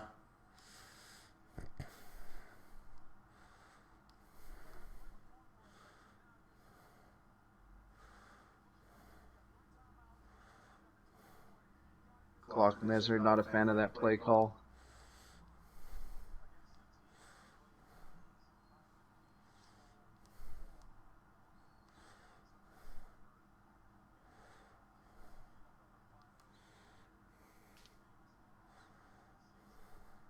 So Vikings still have all 3 timeouts.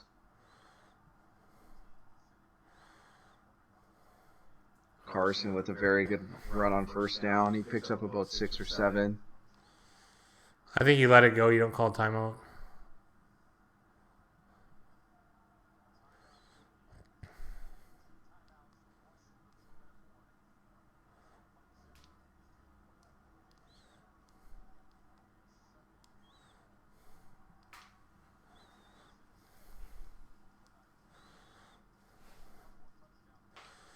Oh, they probably like that matchup.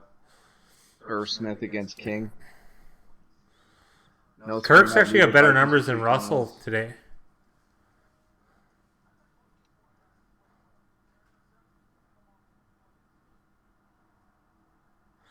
No, you can't allow a couple first downs, Dylan. You can allow 1 with the help of the 2-minute warning.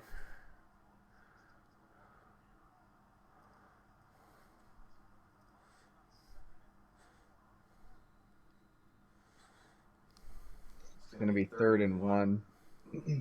The other interesting thing here is if they stop them, Seattle can attempt a field goal.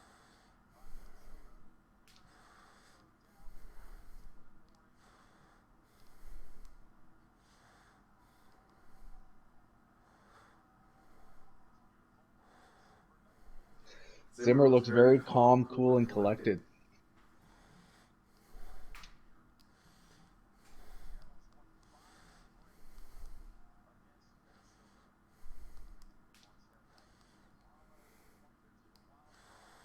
I like how the missed pad is what's going to sink this push. Well, it's all part of the game. Yeah, it is. You're right.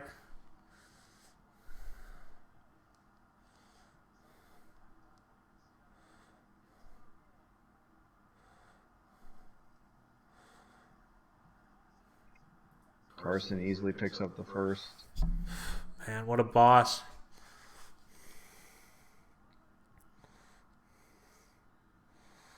Yeah, I agree, Richard. I agree. That's why I have him at number 1.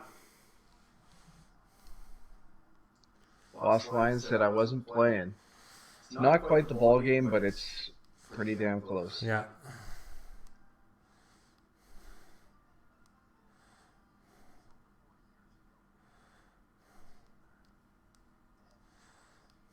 Barring a turnover, 1 more first down, and they'll win this game. But even if they don't get the first down, they're going to be able to kick a field goal, and there's still going to be, 30 seconds 30 left on the seconds, clock for yeah. the Vikings? That's if they stop them. Locke's got his fingers crossed for a fumble from the one and only Chris Carson.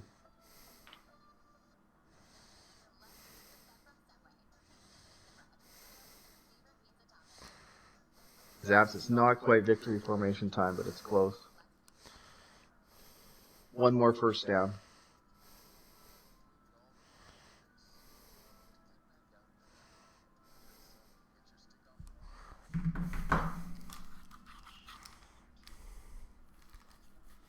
Have a good night, Dylan. Appreciate you joining us again. See you, Dylan. Have a good one, pal. Always fun.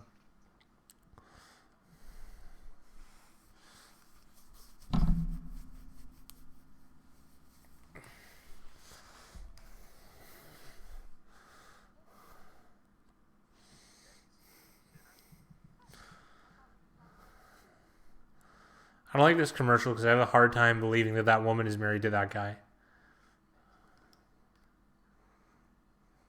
What? Why? He's clearly like a lot older and like, I don't know. It seems like they wouldn't. That seems just doesn't seem believable.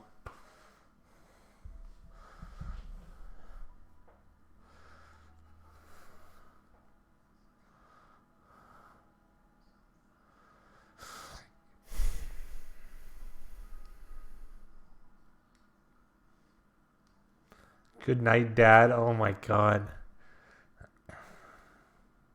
Dylan's daddy's in the chat. Night, Seahawks son. can get it with Holy. 40 seconds with a stop.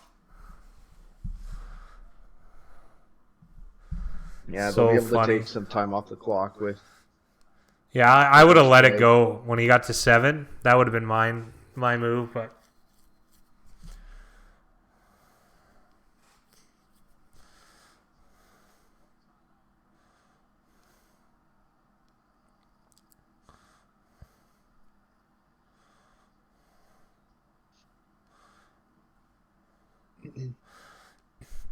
Penny just hurt himself.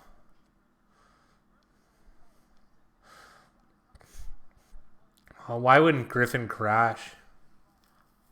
Yeah, Hollister blocking Griffin is not a. Should be a win for Minnesota there. Yeah. Zab's saying it's a poor use of their timeouts. Timeouts aren't their problems, it's getting stops. When scoring, he had the ball.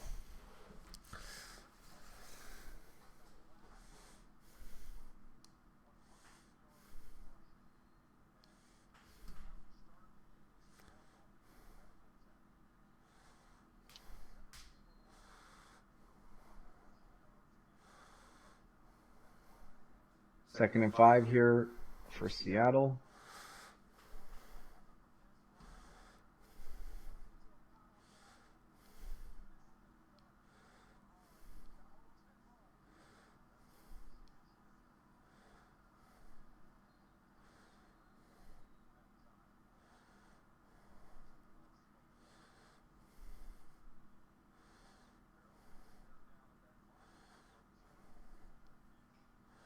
So it's going to be third and medium for Seattle. They're going to have a decision to make here, whether they run the ball on 3rd and 7 or. Not try to really. get You a run it. first Are you down. serious? Oh, if the first down wins the game. Yeah, you run it, man. There's almost no time left.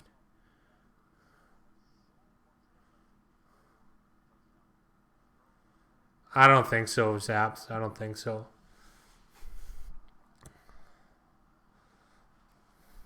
You need the timeouts for the stops.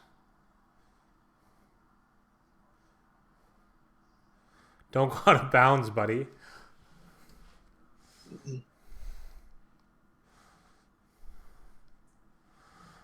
So they'll be able to take this clock down to about 20 seconds.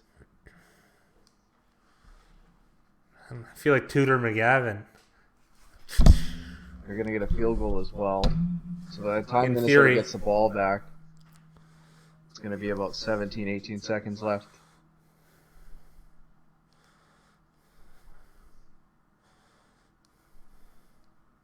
A block here would be ideal.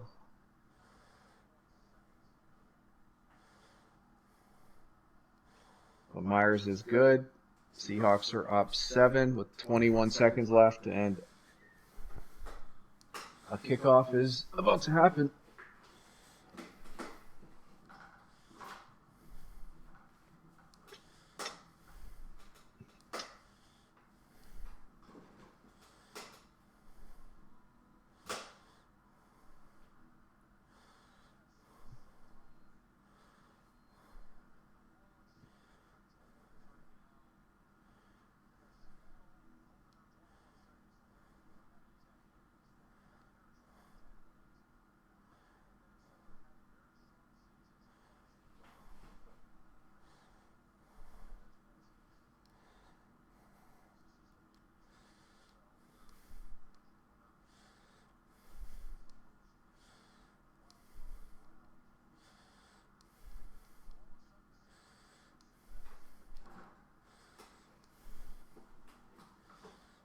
Oh, they got Amir Abdullah back for this kick.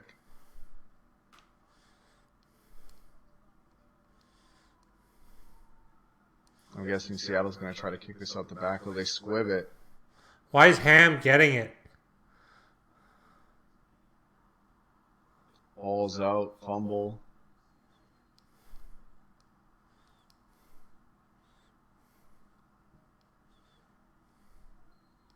And Seattle's on this ball. This game is over. All right, guys, we got to do the video, so we're gonna end this stream a little bit short because we got to put the video out. You guys know the drill. Seattle leads the division now. Imagine how the seeding would be if Greg Zuerlein would have made that game-winning kick. Yes. Just says, wow. Zap says, over was money. Saints #1 seed, baby. Hot fitting that a former Detroit Lion crumbles. Crucial situation. So funny. Saints will be #1 seed after Sunday, according to Brock Lesnar. People on that San Fran bandwagon. Well, guys, we're gonna get on this video like the fat guy said. We'll catch you guys in a couple hours during the premiere.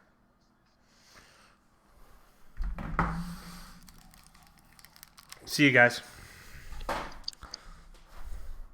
It's gonna take a minute. I actually don't know how to get to